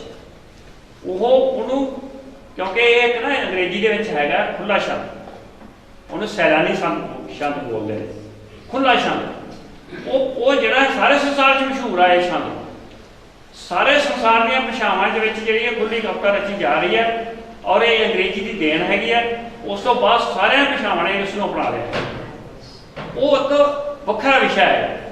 ਉਹ ਵੀ ਜਿਵੇਂ ਇਹਨਾਂ ਦੀ ਕਵਿਤਾ ਸੀ ਔਲਖ ਸਾਹਿਬ ਦੀ, ਉਹ ਵੀ ਕਵਿਤਾ, ਉਹਦੇ ਵਿੱਚ ਵੀ ਛੰਦ ਆ। ਉਹ ਛੰਦ ਜਿਹੜਾ ਹੈਗਾ ਅੰਗਰੇਜ਼ੀ ਭਾਸ਼ਾ ਵਾਲਾ ਜਿਹੜਾ ਖੁੱਲਾ ਛੰਦ ਹੈਗਾ, ਜਿਹਨੂੰ ਅਸੀਂ ਕਹਿ ਸਕਦੇ ਹਾਂ, ਉਹ ਛੰਦ ਦੀ ਉਸਨੇ ਵਰਤੋਂ ਕੀਤੀ ਹੈਗੀ ਹੈ। ਜਦ ਪ੍ਰੋਫੈਸਰ ਮੋਹਨ ਸਿੰਘ ਦੀਆਂ ਕਵਿਤਾਵਾਂ ਪੜ੍ਹ ਕੇ ਵੇਖੋ, ਪ੍ਰੋਫੈਸਰ ਪੂਰਨ ਸਿੰਘ ਦੀਆਂ ਕਵਿਤਾਵਾਂ ਪੜ੍ਹ ਕੇ ਵੇਖੋ, ਉਹ ਸਾਰੀਆਂ ਕਵਿਤਾਵਾਂ ਜਿਹੜੀਆਂ ਹੈਗੀਆਂ ਉਹ ਖੁੱਲੇ ਸ਼ਬਦ ਦੇ ਵਿੱਚ ਜਿਹੜੀਆਂ ਹੈਗੀਆਂ ਉਹ ਰਚੀ ਗਈਆਂ ਨੇ। ਉਹ ਕਹਿੰਦਾ ਇਸੇ ਕਰਕੇ ਕਹਿੰਦਾ ਨਾ ਵੀ ਮੈਂ ਜਿਹੜਾ ਹੈਗਾ ਕਿਸੇ ਨਵਾਬੀ ਕੈਦ ਤੋਂ ਛੁਟਕਾਰਾ ਦਵਾਉਣਾ ਕਵਿਤਾ, ਵੀ ਅੱਗੇ ਨਵਾਬਾਂ ਦੀ ਕੈਦ ਦੇ ਵਿੱਚ ਸੀਗੀ ਕਵਿਤਾ। ਸਾਨੂੰ ਪਤਾ ਹੈ ਕਿ ਕਵਿਤਾ ਜਿਹੜੀ ਹੈਗੀ ਹੈ ਸਿਰਫ ਦਰਬਾਰਾਂ ਦੇ ਵਿੱਚ ਹੀ ਹੁੰਦੀ ਸੀ, ਕਹਿੰਦਾ ਉਸ ਤੋਂ ਛੁਟਕਾਰਾ ਦਵਾਇਆ। ਇਹ ਬਹੁਤ ਕਮਾਲ ਦਾ ਉਹਦਾ ਵਰਸ਼ਨ ਸੀ। ਸੋ ਇਸ ਕਰਕੇ ਜਿਹੜੀ ਹੈਗੀ ਕਵਿਤਾ ਦਾ ਜਿਹੜਾ ਹੈਗਾ, ਬਾਕੀ ਇਹਦੇ ਵਿੱਚ ਤੁਹਾਨੂੰ ਸਾਰਿਆਂ ਨੂੰ ਪਤਾ ਹੈ ਲੁਕਣ ਹੈ, ਠਹਿਰਾਓ ਹੈ, ਜਿਵੇਂ ਇਹਨਾਂ ਦੇ ਇੱਥੇ ਪੱਟਰ ਸਾਹਿਬ ਨੇ ਪੇਸ਼ ਕੀਤਾ ਹੈਗਾ। ਉਹ ਤੇ ਛੰਦ ਦੇ ਜਿਹੜੇ ਹੈਗੀਆਂ ਦੋ, ਜਿਹੜੇ ਚੌਪਾਈ ਛੰਦ ਦੀਆਂ ਜਿਹੜੀਆਂ ਹੈਗੀਆਂ, ਜੇ ਇੱਕ ਚਰਨ ਹੈਗਾ, ਇੱਕ ਵਾਕ ਆ, ਉਹਦੇ ਦੋ ਚਰਨ ਨੇ। ਦੋ ਵਾਕਾਂ ਦਾ ਹੈਗਾ, ਜਿਵੇਂ ਦੋ ਵਾਕ ਲਏ ਨੇ ਇਹਨਾਂ ਨੇ, ਦੋ ਵਾਕਾਂ ਦੇ ਚਾਰ ਚਰਨ ਨੇ, ਮਾਤਰਾਵਾਂ ਦੱਸੀਆਂ ਨੇ ਇਹਨਾਂ ਨੇ। ਸੋ ਇਸ ਤਰ੍ਹਾਂ ਜਿਹੜੀ ਹੈਗੀ ਆ, ਮਤਲਬ ਉਹਦੇ ਘਰ ਠਹਿਰਾਓ ਬਣ ਹੁੰਦਾ, ਠਹਿਰਨਾ। ਹੁਣ ਠਹਿਰਨਾ ਰੁਕਣਾ ਕਿੱਥੇ? ਜੇ ਤੁਸੀਂ ਖੁੱਲੀ ਕਵਿਤਾ ਵੀ ਰਚ ਰਹੇ ਹੋ ਨਾ, ਤਾਂ ਤੁਸੀਂ ਵੇਖੋ ਕਿ ਮੈਂ ਕਿੱਥੇ ਰੁਕਣਾ। ਮੈਂ ਵੇਖਿਆ ਕਈ ਕਵੀ ਇਸ ਤੋਂ ਮਾਰ ਖਾਂਦੇ ਨੇ। ਉਹ ਪਤਾ ਕਾਰਨ ਕੀ ਆ, ਉਹ ਬਹੁਤ ਲੰਬਾ ਜਿਹੜਾ ਹੈਗਾ ਵਾਕ ਨੂੰ ਸਿਰਜ ਲੈਂਦੇ ਨੇ, ਬਹੁਤ ਜ਼ਿਆਦਾ ਲੰਬਾ। ਉਦੋਂ ਅੱਗੇ ਛੋਟਾ ਵਾਕ ਸਿਰਜ ਲੈਂਦੇ ਨੇ, ਉਹਨੂੰ ਉਪਵਾਕਾਂ ਦੇ ਵਿੱਚ ਜਿਹੜਾ ਵਾਕ ਹੈ ਬਣਾਇਆ ਜਾ ਸਕਦਾ। ਜਦੋਂ ਉਪਵਾਕਾਂ ਦੇ ਵਿੱਚ ਬਣਾਵਾਂਗੇ ਤਾਂ ਲਾਜ਼ਮੀ ਤੌਰ ਤੇ ਜਿਹੜਾ ਹੈਗਾ ਉਹ ਆਪਣੇ ਆਪ ਉਸ ਕਵਿਤਾ ਨੇ ਜਿਹੜਾ ਹੈਗਾ ਰਵਾਨੀ ਚ ਆ ਜਾਣਾ, ਆਪਣੇ ਆਪ ਕਵਿਤਾ ਨੇ ਉਸ ਲਈ ਜਿਹੜਾ ਠੀਕ ਹੋ ਜਾਣਾ। ਪਰ ਉਹਦੇ ਵਿੱਚ ਬਹੁਤ ਗੜਬੜ ਹੁੰਦੀ ਆ। ਉਹ ਜਦੋਂ ਇਸ ਲਾਈਨਾਂ ਦੇ ਵਿੱਚ ਹੀ ਵੱਧਦੇ ਆ ਨਾ, ਤਾਂ ਲਾਈਨਾਂ ਦੇ ਵਿੱਚ ਵੀ ਜਿਹੜਾ ਹੈਗਾ ਉਹ ਮਤਲਬ ਕਹਿਣ ਦਾ ਅਰਥ ਹੈ ਕਿ ਵਾਕਾਂ ਵਿੱਚ ਵੀ ਜਿਹੜਾ ਹੈਗਾ ਉਹ ਗੜਬੜ ਹੋ ਜਾਂਦੀ ਹੈ। ਇਸ ਕਰਕੇ ਜਿਹੜਾ ਹੈਗਾ ਕਵਿਤਾ ਦੇ ਵਿੱਚ ਜਿਹੜੀ ਹੈਗੀ ਆ ਇਹ ਜ਼ਰੂਰੀ ਹੈ। ਪਰ ਇਸ ਤੋਂ ਵੀ ਵੱਡਾ ਜਿਹੜੀ ਹੈਗੀ ਗੱਲ ਹੈਗੀ ਆ, ਸਭ ਤੋਂ ਵੱਡੀ ਗੱਲ ਆ ਉਹ ਹੈਗੀ ਆ ਸੁਰ, ਲੈ, ਤਰੰਨਮ, ਰਸ ਤੇ ਸੰਗੀਤ। ਸਾਨੂੰ ਪਤਾ ਹੈਗਾ ਕਿ ਕਵਿਤਾ ਜਿਹੜੀ ਹੈਗੀ ਆ, ਜਿਹੜਾ ਰਸ ਹੈ ਤੇ ਸੰਗੀਤ ਹੈ, ਇਹ ਆਪਸ ਵਿੱਚ ਜੁੜੇ ਹੋਏ ਤੱਤ ਨੇ, ਇਹਨਾਂ ਤੋਂ ਬਿਨਾਂ ਨਹੀਂ ਗਾ। ਜਿਹੜੀ ਕਵਿਤਾ ਹੈਗੀ ਆ, ਜੇ ਸੰਗੀਤ ਨਹੀਂ ਆ ਉਸ ਦੇ ਵਿੱਚ, ਜੋ ਅਸੀਂ ਇੱਕ ਵਾਰ ਨਾ ਜਦੋਂ 1972-73 ਦੇ ਵਿੱਚ ਕਵਿਤਾ ਬਾਰੇ ਚੱਲ ਰਹੀ ਸੀ ਗੱਲ, ਉਦਾਸੀ ਵੀ ਜਿਹੜਾ ਹੈਗਾ ਉਹ ਕਹਿੰਦਾ ਸੀ ਮੈਂ ਨਹੀਂ ਸਾਜ਼ਾਂ ਤੇ ਗਾਵਾਂ। ਅਸੀਂ ਜਿਹੜਾ ਹੈਗਾ ਇੱਕ ਤਰ੍ਹਾਂ ਤਰਾਂਜਲੀ ਦਿੱਤੀ ਹੋਈ ਸੀ, ਇੱਕ ਕੱਟੜਪੰਥੀ ਨੁਕਤਾ ਸੀਗਾ ਵੀ ਅਸੀਂ ਜਿਹੜਾ ਸਾਜ਼ਾਂ ਦੀ ਕੋਈ ਵਰਤੋਂ ਨਹੀਂ ਕਰਦੇ। ਸਾਜ਼ ਉਦੋਂ ਹੀ ਲੋਕ ਮੁਖੀ ਹੈ। ਤੁਸੀਂ ਅੰਦਾਜ਼ਾ ਲਾ ਕੇ ਵੇਖੋ, ਜਿਹੜੀਆਂ ਲੋਕ ਮਤਲਬ ਜਿਹੜੀ ਸੰਗੀਤ ਹੈਗਾ ਉਹ ਜ਼ਿਆਦਾ ਪਾਪੂਲਰ ਦੂਜੇ ਸੰਗੀਤ ਨਾਲੋਂ। ਜੇ ਲੋਕ ਸੰਗੀਤ ਦੀ ਤੁਸੀਂ ਇਹ ਵੀ ਧੁਨ ਜਿਹੜੀ ਹੈਗੀ ਹੈ ਕਿਸੇ ਫਿਲਮ 'ਚ ਪਾ ਦਿੱਤੀ ਜਾਵੇ ਤਾਂ ਫਿਰ ਵੀ ਜਿਹੜੀ ਹੈਗੀ ਹੈ ਕਿਤੇ ਦੀ ਕਿਤੇ ਜਾਂਦੀ ਹੈ। ਸੋ ਇਹ ਜਿਹੜਾ ਲੋਕ ਸੰਗੀਤ ਹੈਗਾ ਉਹਨੂੰ ਕਿਉਂ ਛੱਡਿਆ ਜਾਵੇ? ਸੰਗੀਤ ਨੇ ਬਦਲਣਾ ਵੀ ਹੈਗਾ। ਮੈਂ ਤਾਂ ਇੱਕ ਵਾਰ ਇੱਥੋਂ ਤੱਕ ਕਿਹਾ ਸੀਗਾ ਕਿ ਇੱਕ ਵਾਰ ਗੀਤਕਾਰੀ ਤੇ ਸਰਹੰਦ ਵਿਖੇ ਹੋਇਆ ਪ੍ਰੋਗਰਾਮ, ਮੈਂ ਉੱਥੇ ਪੇਪਰ ਪੜ੍ਹ ਕੇ ਆਇਆ ਸੀਗਾ। ਉੱਥੇ ਮੇਰੇ ਪੇਪਰ ਪੜ੍ਹਨ ਤੋਂ ਪਹਿਲਾਂ ਸੱਜਣ ਨੇ ਪੇਪਰ ਪੜ੍ਹਿਆ ਸੀਗਾ ਜਿਹਨੇ ਪੌਪ ਜਿਹੜਾ ਸੰਗੀਤ ਹੈਗਾ ਉਸ 'ਤੇ ਬੜਾ ਤਵਾ ਲਾਇਆ ਸੀ, ਬਹੁਤ ਜ਼ਿਆਦਾ ਤਵਾ ਲਾਇਆ ਸੀ। ਜਦੋਂ ਉਹ ਕਹਿੰਦਾ ਸੀ ਇਸ ਤਰ੍ਹਾਂ ਹੈ ਆਹ ਕਲਚਰ ਗਲਤ ਹੈ, ਇਸ ਤਰ੍ਹਾਂ ਗਲਤ ਹੈ, ਮੈਂ ਉਹਨੂੰ ਸੁਝਾਅ ਦਿੱਤਾ ਸੀ ਮਗਰੋਂ ਬਾਅਦ ਵਿੱਚ ਆਪਣੇ ਪੇਪਰ 'ਚ। ਮੇਰੇ ਪੇਪਰ ਵਿੱਚ ਉਹ ਸ਼ਬਦ ਲਿਖੇ ਨਹੀਂ ਸੀ, ਪਰ ਮੈਂ ਉਹਨੂੰ ਪਹਿਲਾਂ ਮੁੜ ਜੇ ਗੱਲ ਕਹੀ ਕਿ ਅਸੀਂ ਜੇ ਪੌਪ ਸ਼ੁਰੂ ਹੋ ਗਿਆ ਇਹਨੂੰ ਅਸੀਂ ਤਬਦੀਲ ਨਹੀਂ ਕਰ ਸਕਦੇ, ਇਹਨੂੰ ਅਪਣਾ ਤਾਂ ਸਕਦੇ ਹਾਂ। ਅਸੀਂ ਗੀਤ ਇਹੋ ਜਿਹੇ ਤਿਆਰ ਕਰੋ ਜਿਹੜਾ ਪੌਪ 'ਤੇ ਗਾਏ ਜਾ ਸਕਣ, ਸਾਡੇ ਸਾਹਿਤਕ ਗੀਤ ਹੋਣ ਜਾਂ ਲੋਕਧਾਰਾ ਦੇ ਗੀਤ ਹੋਣ ਜਾਂ ਇਨਕਲਾਬੀ ਗੀਤ ਹੀ ਕਿਉਂ ਨਾ ਹੋਣ। ਅਸੀਂ ਸੰਗੀਤ ਇਸ ਤਰ੍ਹਾਂ ਤਿਆਰ ਕਰੋ, ਪੌਪ ਸੰਗੀਤ ਇਸ ਤਰ੍ਹਾਂ ਤਿਆਰ ਕਰੋ, ਅਸੀਂ ਕਿਉਂ ਨਾ ਇਹਨੂੰ ਵਰਤੀਏ। ਜੇ ਇਹ ਪ੍ਰਿੰਟ ਮੀਡੀਆ ਜਾਂ ਜੋ ਕੁਛ ਵੀ ਆਹ ਮੀਡੀਆ ਆਇਆ ਸਾਡੇ ਕੋਲ, ਇਹਦੀ ਅਸੀਂ ਵਰਤੋਂ ਨਹੀਂ ਕਰ, ਸੰਗੀਤ ਦੀ ਅਸੀਂ ਹਰ ਚੀਜ਼ ਦੀ ਵਰਤੋਂ ਸਾਨੂੰ ਕਰਨ ਦੀ ਲੋੜ ਹੈਗੀ। ਇਹਦਾ ਅਰਥ ਹੈ ਕਿ ਅਸੀਂ ਤਰਾਂਜਲੀ ਥੋੜ੍ਹਾ ਇਹਨੂੰ ਦੇਵਾਂਗੇ, ਇਹ ਟਾਕਰਾ ਕਰਦੇ ਨਹੀਂ, ਇਹਦੇ ਬਰਾਬਰ ਖੜਨਾ, ਫਿਰ ਗੱਲ ਬਣਦੀ ਹੈਗੀ। ਸੋ ਇਸ ਤਰ੍ਹਾਂ ਕਈ ਵਾਰ ਅਸੀਂ ਗਲਤ ਜਿਹੜਾ ਹੈਗਾ ਧਾਰਨਾਵਾਂ ਅਪਣਾ ਕੇ ਜਿਹੜਾ ਹੈਗਾ ਆਪਣਾ ਨੁਕਸਾਨ ਕਰਦੇ ਹਾਂ ਤੇ ਦੂਜੇ ਦਾ। ਮੇਰਾ ਉਦੋਂ ਵੀ ਇਹ ਵਰਸ਼ਨ ਸੀ, ਬਾਅਦ ਦੇ ਵਿੱਚ ਹੁਣ ਦੇਖੋ ਜਿੰਨੇ ਸਾਡੇ ਸੰਗੀਤ ਮੰਡਲੀਆਂ ਨੇ, ਇਨਕਲਾਬੀ ਸੰਗੀਤ ਮੰਡਲੀਆਂ ਨੇ ਇੱਥੋਂ ਤੱਕ ਉਹ ਬਕਾਇਦਾ ਤੌਰ 'ਤੇ ਸੰਗੀਤ ਦੀ ਵਰਤੋਂ ਕਰਦੇ ਆ, ਕਿਉਂਕਿ ਸੰਗੀਤ ਜਿਹੜਾ ਹੈਗਾ ਮਨੁੱਖ ਦਾ ਜਨਮ ਸਿੱਧ ਜਿਹੜਾ ਹੈਗਾ ਇਹ ਇੱਕ ਪ੍ਰਵਿਰਤੀ ਹੈ, ਜਨਮ ਸਿੱਧ ਪ੍ਰਵਿਰਤੀ ਹੈ ਸੰਗੀਤ ਦੀ। ਕਹਿੰਦੇ ਮਨੁੱਖ ਜਦੋਂ ਪਹਿਲਾ ਸ਼ਬਦ ਬੋਲਿਆ ਉਹ ਸੰਗੀਤ 'ਚ ਹੀ ਬੋਲਿਆ, ਪਰ ਗੀਤ 'ਚ ਬੋਲਿਆ। ਜੇ ਗੀਤ 'ਚ ਬੋਲਿਆ ਤਾਂ ਇਹਦਾ ਅਰਥ ਉਹ ਸੰਗੀਤ 'ਚ ਬੋਲਿਆ। ਸੋ ਇਸ ਕਰਕੇ ਜਿਹੜਾ ਹੈਗਾ ਸੰਗੀਤ ਜਿਹੜਾ ਹੈਗਾ ਉਹ ਜ਼ਰੂਰੀ ਹੈ, ਪਰ ਸੰਗੀਤ ਜਿਹੜਾ ਹੈਗਾ ਉਹ ਤੁਹਾਡੇ ਸ਼ਬਦਾਂ ਨੇ ਬਣਾਉਣਾ। ਇਹ ਪੱਕੀ ਗੱਲ ਹੈ, ਸ਼ਬਦਾਂ ਤੋਂ ਬਿਨਾਂ ਨਹੀਂ। ਤੇ ਇਹਦੇ ਨਾਲ ਹੀ ਕੀ ਹੈ, ਕਵਿਤਾ ਦੇ ਵਿੱਚ ਜਿਹੜਾ ਗੀਤ ਆ ਜਾਂ ਗਜ਼ਲ ਆ ਜਾਂ ਉਹ 'ਚ ਸੋਝ ਹੋਣਾ ਬਹੁਤ ਜ਼ਰੂਰੀ ਹੈ। ਸੋਝ, ਸੰਵੇਦਨਸ਼ੀਲਤਾ ਜਿਹਨੂੰ ਕਹਿੰਦੇ ਆ, ਉਹ ਹੋਣੀ ਬਹੁਤ ਜ਼ਰੂਰੀ ਹੈ। ਤੁਸੀਂ ਵੇਖੋ, ਮੈਂ ਉਹ ਨਹੀਂ ਕਹਿੰਦਾ ਕਿ ਕਿਤੇ ਐਸੀ ਵੀ ਲੋੜ ਪੈ ਸਕਦੀ ਆ ਕਿ ਇਸ ਤਰ੍ਹਾਂ ਸ਼ਬਦਾਵਲੀ ਵਰਤੀ ਜਾ ਸਕਦੀ ਹੈ, ਰਾਜੇਸ਼ੀ ਮੁਕੱਦਮ ਉੱਤੇ ਜਾਇ ਜਗੈਨ ਬੈਠੇ ਸੁੱਤੇ ਵਰਤੀ ਜਾ ਸਕਦੀ ਹੈ, ਪਾਸ਼ੇ ਵੀ ਵਰਤੀ ਹੈ, ਇਹਨੇ ਆਪਣੇ ਨੇ ਪਾਤਰ ਨੇ ਵੀ ਵਰਤੀ ਹੈ। ਸੋ ਮੇਰਾ ਕਹਿਣ ਦਾ ਅਰਥ ਹੈ ਕਿ ਉਹ ਕੋਈ ਖਾਸ ਸਮਿਆਂ 'ਤੇ ਜਿਹੜੀ ਹੈਗੀ ਆ ਉਹ ਉਸ ਦੀ ਵਰਤੋਂ ਦੀ ਲੋੜ ਹੈਗੀ। ਪਰ ਜਿਵੇਂ ਹੁਣ ਜਿਸ ਕਿਸਮ ਦਾ ਹੁਣ ਦੌਰ ਹੈਗਾ, ਇਹ ਦੌਰ ਬੜਾ ਜਿਹੜਾ ਗੰਭੀਰ ਹੈ, ਸਾਨੂੰ ਸਾਰਿਆਂ ਨੂੰ ਪਤਾ ਕਿ ਇਹ ਦੌਰ ਜਿਹੜਾ ਹੈਗਾ ਇਸ ਨੂੰ ਸਮਝਣਾ ਵੀ ਕਠਿਨ ਹੋਇਆ। ਮੁਸ਼ਕਿਲਾਂ, ਸਮੱਸਿਆਵਾਂ, ਮਸਲੇ ਬਹੁਤ ਜ਼ਿਆਦਾ ਨੇ, ਸੰਕਟ ਬਹੁਤ ਜ਼ਿਆਦਾ ਨੇ। ਇਹਨਾਂ ਨੂੰ ਸਮਝਣ ਦੇ ਲਈ ਜਿਹੜਾ ਹੈਗਾ ਸਾਨੂੰ ਸੂਖਮਤਾ ਦੀ ਲੋੜ ਹੈ, ਸੋਝ ਦੀ ਲੋੜ ਹੈ, ਸੰਵੇਦਨਸ਼ੀਲਤਾ ਦੀ ਲੋੜ ਹੈਗੀ। ਫਿਰ ਅਸੀਂ ਇਹਨੂੰ ਸਮਝਾਂਗੇ, ਇਹਦੇ ਸਮਝ ਕੇ ਬਰਾਬਰ ਦੇ ਸਮਾਨ ਅੰਤਰ ਅਸੀਂ ਆਪਣੀ ਜਿਹੜੀ ਗੱਲ ਹੈ ਉਹ ਕਵਿਤਾ ਦੇ ਰਾਹੀਂ, ਗੀਤ ਦੇ ਰਾਹੀਂ, ਗਜ਼ਲ ਦੇ ਰਾਹੀਂ ਉਹ ਪ੍ਰਗਟ ਕਰ ਸਕਦੇ ਹਾਂ। ਅਤੇ ਜਿਹੜੀਆਂ ਹੈ ਜੋ ਸਾਡਾ ਸਿਸਟਮ ਹੈਗਾ ਜਾਂ ਗੀਤ ਸੰਗੀਤ ਦਾ, ਉਹ ਸਿਸਟਮ ਰਾਜਨੀਤਿਕ ਸਿਸਟਮ ਨਹੀਂ ਗੱਲ ਕਰਿਆ, ਜੋ ਗੀਤ ਸੰਗੀਤ ਦਾ ਸਿਸਟਮ ਹੈਗਾ ਇਸ ਸਮੇਂ, ਤਾਂ ਉਹਦਾ ਅਸੀਂ ਇੱਕ ਬਦਲ ਜਿਹੜਾ ਹੈਗਾ ਉਹ ਪੇਸ਼ ਕਰ ਸਕਦੇ। ਸੋ ਇਸ ਤਰ੍ਹਾਂ ਜਿਹੜੇ ਹੈ ਆਪਾਂ ਸੁਰ ਤਖੇਰਾਪਣ ਆਉਂਦਾ ਹੈਗਾ, ਸੋਝ ਆਤਮਕ ਆਉਂਦਾ ਹੈ, ਤੁਹਾਨੂੰ ਕਿਵੇਂ ਤੋਂ ਬਚਾਉਂਦਾ ਹੈਗਾ ਸੁਰ, ਠੀਕ ਹੈ। ਇੱਕ ਹੁਣ ਜਿਹੜੀ ਇਹਦੇ ਬਾਰੇ ਮੈਂ ਗੱਲ ਕਰਨੀ ਚਾਹੁੰਦਾ ਇੱਕ ਹੋਰ ਲਗਾਂ ਦੇ ਬਾਰੇ। ਲਗਾਂ ਬਾਰੇ ਤੁਹਾਨੂੰ ਇੱਕ ਸਕੂਲਿੰਗ ਕਰ ਰਹੇ ਆਪਾਂ ਮਾੜੀ। ਲਗਾਂ ਦੇ ਵਿੱਚ ਤਿੰਨ ਚੀਜ਼ਾਂ ਮੇਨ, ਤਿੰਨ ਚੀਜ਼ਾਂ ਜਿਹੜੀਆਂ ਲਗਾਂ ਵੱਖਰਾ ਕਰੀਏ, ਕੋਈ ਨਹੀਂ ਵੱਖਰਾ ਰੱਖਣਾ, ਵਿਸ਼ਾ ਵੱਖਰਾ ਬਣਦਾ। ਸ਼ਾਰਟ ਤਾਂ ਦੱਸੋ ਜੀ, ਇਹ ਨਾ ਆਪਾਂ ਤੁਸੀਂ ਇਹ ਰੱਖਣ ਦੀ ਲੋੜ ਆ। ਮੈਂ ਤੁਹਾਨੂੰ ਇੱਥੇ ਸਾਰਾ ਉਹ ਬੋਰਡ ਤੇ ਵੈਸੇ ਸਮਝਾਉਣ ਵਾਲਾ ਹੈਗਾ, ਵੀ ਕਿਵੇਂ ਅਸੀਂ ਜਿਹੜੀ ਹੈਗੀ ਆ ਮੈਂ ਤੁਹਾਨੂੰ ਇਹ ਦੱਸਣੀ ਚਾਹੁੰਦਾ ਵੀ ਸਿਹਾਰੀ ਕੋਈ ਨਹੀਂ ਦੱਸ ਸਕਦਾ, ਸ਼ਾਇਦ ਫੱਟੜ ਜੀ ਉਹਨਾਂ ਨੂੰ ਵੀ ਇਹ ਗੱਲ ਦਾ ਪਤਾ ਹੋਣਾ ਵੀ ਸਿਹਾਰੀ ਜੇ ਕਿ ਟੱਕੇ ਨਾਲ ਸਿਹਾਰੀ ਲੱਗਦੀ ਹੈ ਤੇ ਉਹ ਮਤਲਬ ਦੋ ਕਿਉਂ ਨਹੀਂ ਹੈ, ਦੋ ਮਾਤਰਾਵਾਂ ਕਿਉਂ ਨਹੀਂ, ਦੋ ਲਗਾਂ ਕਿਉਂ ਨਹੀਂ ਹੈ, ਇੱਕ ਹੀ ਕਿਉਂ? ਇਹ ਦੱਸਣ ਵਾਲੀ ਗੱਲ ਸੀ। ਚਲੋ ਇਹ ਫੇਰ ਕਦੇ ਸਹੀ ਤੁਸੀਂ ਇਹ ਮੈਨੂੰ ਜਿਹੜਾ ਹੈਗਾ ਫੇਰ ਸਮਾਂ ਦੇਣਾ, ਮੈਂ ਤੁਹਾਨੂੰ ਦੱਸਾਂਗਾ ਔਂਕੜ ਕਿਉਂ ਨਹੀਂ ਲੱਗਦਾ, ਬਿੰਦੀ ਕਿਉਂ ਨਹੀਂ ਲੱਗਦੀ, ਉਹਦੀ ਕਿਉਂ ਨਹੀਂ ਗਿਣਤੀ ਹੁੰਦੀ। ਡਾਕਟਰ ਸਾਹਿਬ ਦੇ ਬੇਨਤੀ ਇਹ ਹੈ ਕਿ ਸ਼ੁਰੂ ਕੀਤਾ ਠੀਕ ਹੈ। ਸੋ ਛੰਦਾਂ ਬਾਰੇ ਜਿਹੜਾ ਹੈਗਾ ਉਹ ਗੱਲ ਫਿਰ ਆਪਾਂ ਜਿਹੜੀ ਹੈਗੀ ਇੱਥੇ ਹੀ ਕਿਉਂ ਫਿਰ ਲੁਕਾਉਂਦੇ ਨਹੀਂ ਇਸ ਨੂੰ। ਤੇ ਇਹਦੇ ਵਿੱਚ ਜਿਹੜਾ ਹੈਗਾ ਸਾਨੂੰ ਪਤਾ ਹੈਗਾ ਕਿ ਇਹਦੇ ਚਰਨਾਂ ਦੀ ਮਹੱਤਤਾ ਹੈਗੀ ਛੰਦ ਦੇ ਵਿੱਚ। ਗਜ਼ਲ ਗੀਤ ਕਵਿਤਾ ਉਹਦੇ ਚਰਨ ਦਾ ਹੁੰਦਾ ਅਰਥ ਹੈ ਕਿ ਇੱਕ ਕਦਮ ਅੱਗੇ ਪਟਣਾ, ਜਿੱਥੇ ਤੁਸੀਂ ਰੁਕਣਾ ਹੈਗਾ ਉਹ ਰੁਕਣ ਹੈਗਾ, ਉਹਨੂੰ ਅਸੀਂ ਠਹਿਰਾਓ ਕਹਿੰਦੇ ਹੈਗੇ।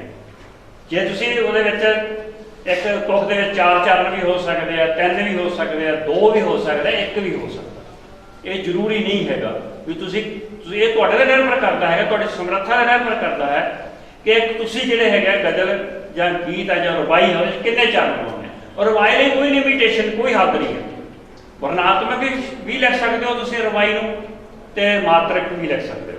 ਵਰਣਾਤਮਕ ਦੇ ਵਿੱਚ ਵਰਨਾਂ ਦੀ ਗਿਣਤੀ ਹੋਣੀ, ਅੱਖਰਾਂ ਦੀ ਗਿਣਤੀ ਹੋਣੀ, ਤੇ ਜਿਹੜੀ ਮਾਤਰਕ ਛੰਦ ਹੈਗੀ ਉਹਦੇ ਵਿੱਚ ਜਿਹੜੀ ਹੈਗੀ ਆ ਮਾਤਰਾਵਾਂ ਦੀ ਗਿਣਤੀ ਹੋਣੀ ਆ, ਜਿਹਦੇ ਵਿੱਚ ਔਂਕੜ ਤੇ ਸਿਹਾਰੀ ਦੀ ਵਰਤੋਂ ਨਹੀਂ ਹੋਣੀ, ਬਿੰਦੀ ਦੀ ਵਰਤੋਂ ਨਹੀਂ ਹੋਣੀ, ਟਿੱਪੀ ਵਾਲੀ ਦੀ ਵਰਤੋਂ ਵੀ ਹੋਣੀ ਹੈ।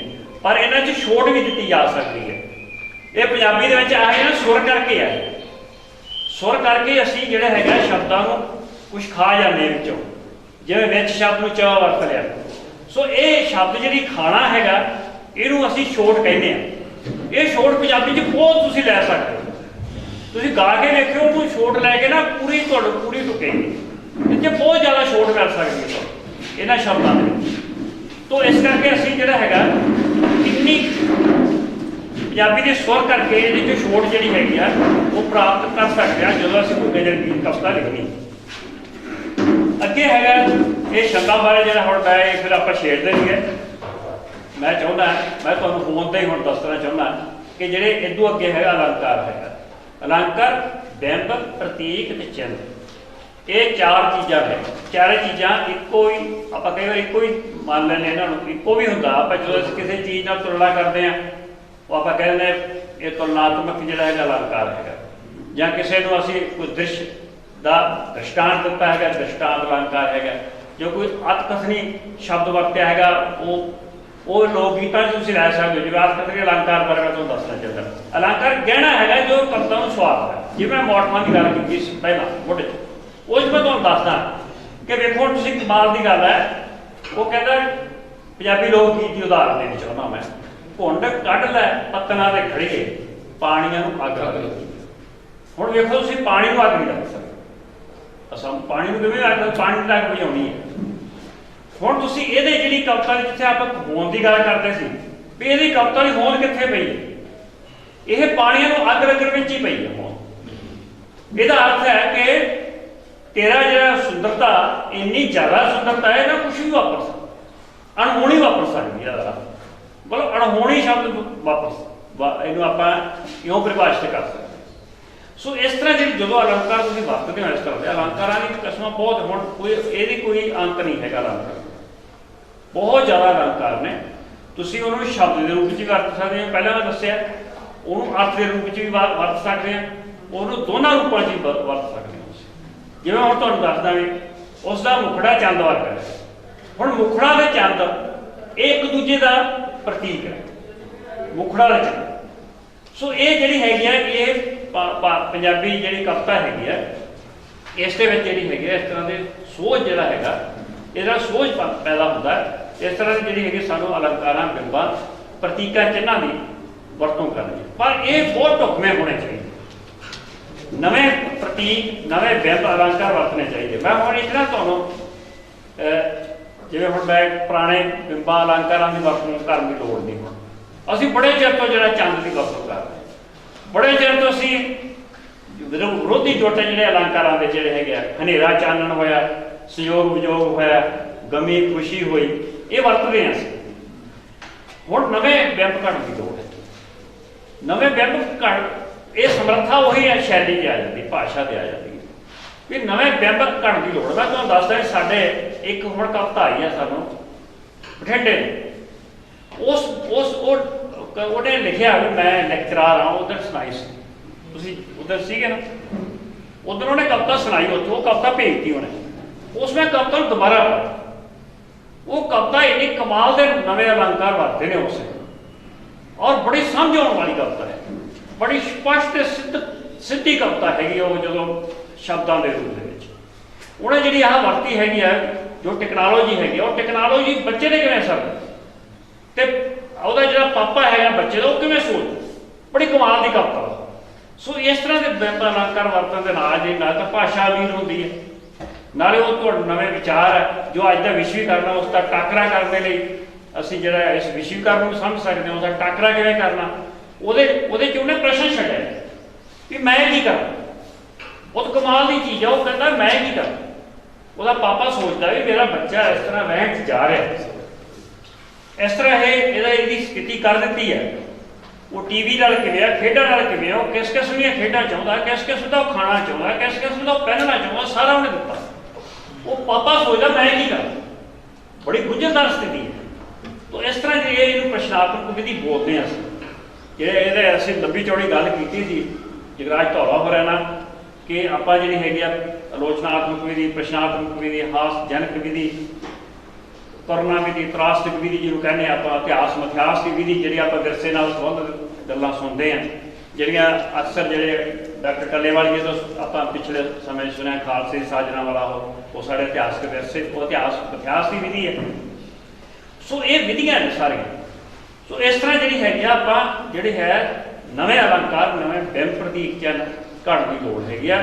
ਪੁਰਾਣੇ ਅਸੀਂ ਮੈਂ ਵੇਖਿਆ ਅਜੇ ਵੀ ਸਾਡੀ ਕਵਿਤਾ ਦੇ ਵਿੱਚ ਨਾ ਜਿਹੜੀ ਅਜੇ ਨਵੇਂ ਜਿਹੜੇ ਮੁੰਡੇ ਕੁੜੀਆਂ ਆ ਰਹੇ, ਉਹਨਾਂ ਦਾ ਤੁਸੀਂ ਕਵਿਤਾ ਪੜ੍ਹ ਕੇ ਵੇਖੋ, ਉਹਨਾਂ ਨੇ ਬਹੁਤ ਕੁਛ ਨਵਾਂ ਸਿਰਜਿਆ ਕਿ ਅਸੀਂ ਜਿਹੜਾ ਉਹ ਪੁਰਾਣਾ ਜਿਹੜਾ ਹੈਗਾ ਉਸ ਨੂੰ ਛੱਡਣਾ ਹੈਗਾ, ਕਿਉਂਕਿ ਉਹ ਬੜਾ ਵਰਤਿਆ ਗਿਆ ਬਹੁਤ ਸਾਰਾ। ਉਹਨਾਂ ਨੂੰ ਜਿਵੇਂ ਰਾਵਣ ਸ਼ਬਦ ਹੈਗਾ, ਮੇਰਾ ਖਿਆਲ ਵੀ ਕਵਿਤਾ ਦੇ ਵਿੱਚ ਕਿਹੜਾ ਇੰਨਾ ਸ਼ਬਦ ਵਰਤਿਆ ਗਿਆ ਬੇਹੱਦ ਰਾਵਣ ਸ਼ਬਦ, ਕਿ ਹੁਣ ਰਾਵਣ ਕਿੰਨੇ ਨੇ ਸਾਨੂੰ ਅਸੀਂ ਉਹਨਾਂ ਨੂੰ ਵਰਤ ਸਕਦੇ।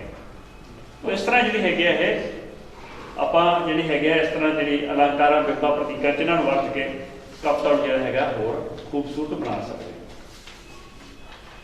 ਅੱਗੇ ਇੱਕ ਮੈਂ ਹੋਰ ਜਿਹੜੀ ਗੱਲ ਕਰਨੀ ਚਾਹੁੰਦਾ ਇਹਦੇ ਨਾਲ, ਉਹ ਹੈਗੀ ਆ ਆਪਣਾ ਮੈਨੂੰ ਅੱਗੇ ਸਾਡੇ ਇੱਕ ਡਾਕਟਰ ਸੁਖਦੇਵ ਸਿੰਘ ਆਏ ਨੇ, ਹੁਣੇ ਪੜ੍ਹ ਰਹੇ ਕਿਤਾਬ, ਉਹ ਪਹਿਲਾਂ ਕੱਟੜ ਸੀ ਵੀ ਕਵਿਤਾ 'ਚ ਕਲਪਨਾ ਨਹੀਂ ਹੋਣੀ ਚਾਹੀਦੀ।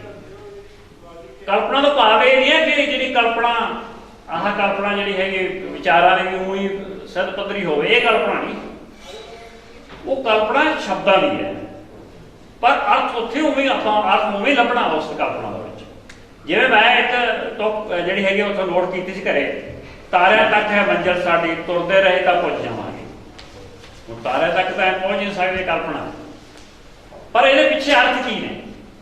ਇਹਦੇ ਪਿੱਛੇ ਅਰਥ ਆ ਕਿ ਮੰਜ਼ਿਲ ਸਾਡੀ ਬਹੁਤ ਜ਼ਿਆਦਾ ਦੂਰ ਹੈ, ਔਖੀ ਹੈ, ਔਖੀ ਵੀ ਹੈ, ਦੁਰਗਮ ਮਤਲਬ, ਪਰ ਉਹਦੇ ਪਹੁੰਚਣ ਦੇ ਲਈ ਸਾਨੂੰ ਬੜਾ ਮਿਹਨਤ ਕਰਨੀ ਪਊਗੀ, ਬਹੁਤ ਸਮਾਂ ਲੱਗੂਗਾ, ਇਹ ਹੈ ਇਹਦਾ।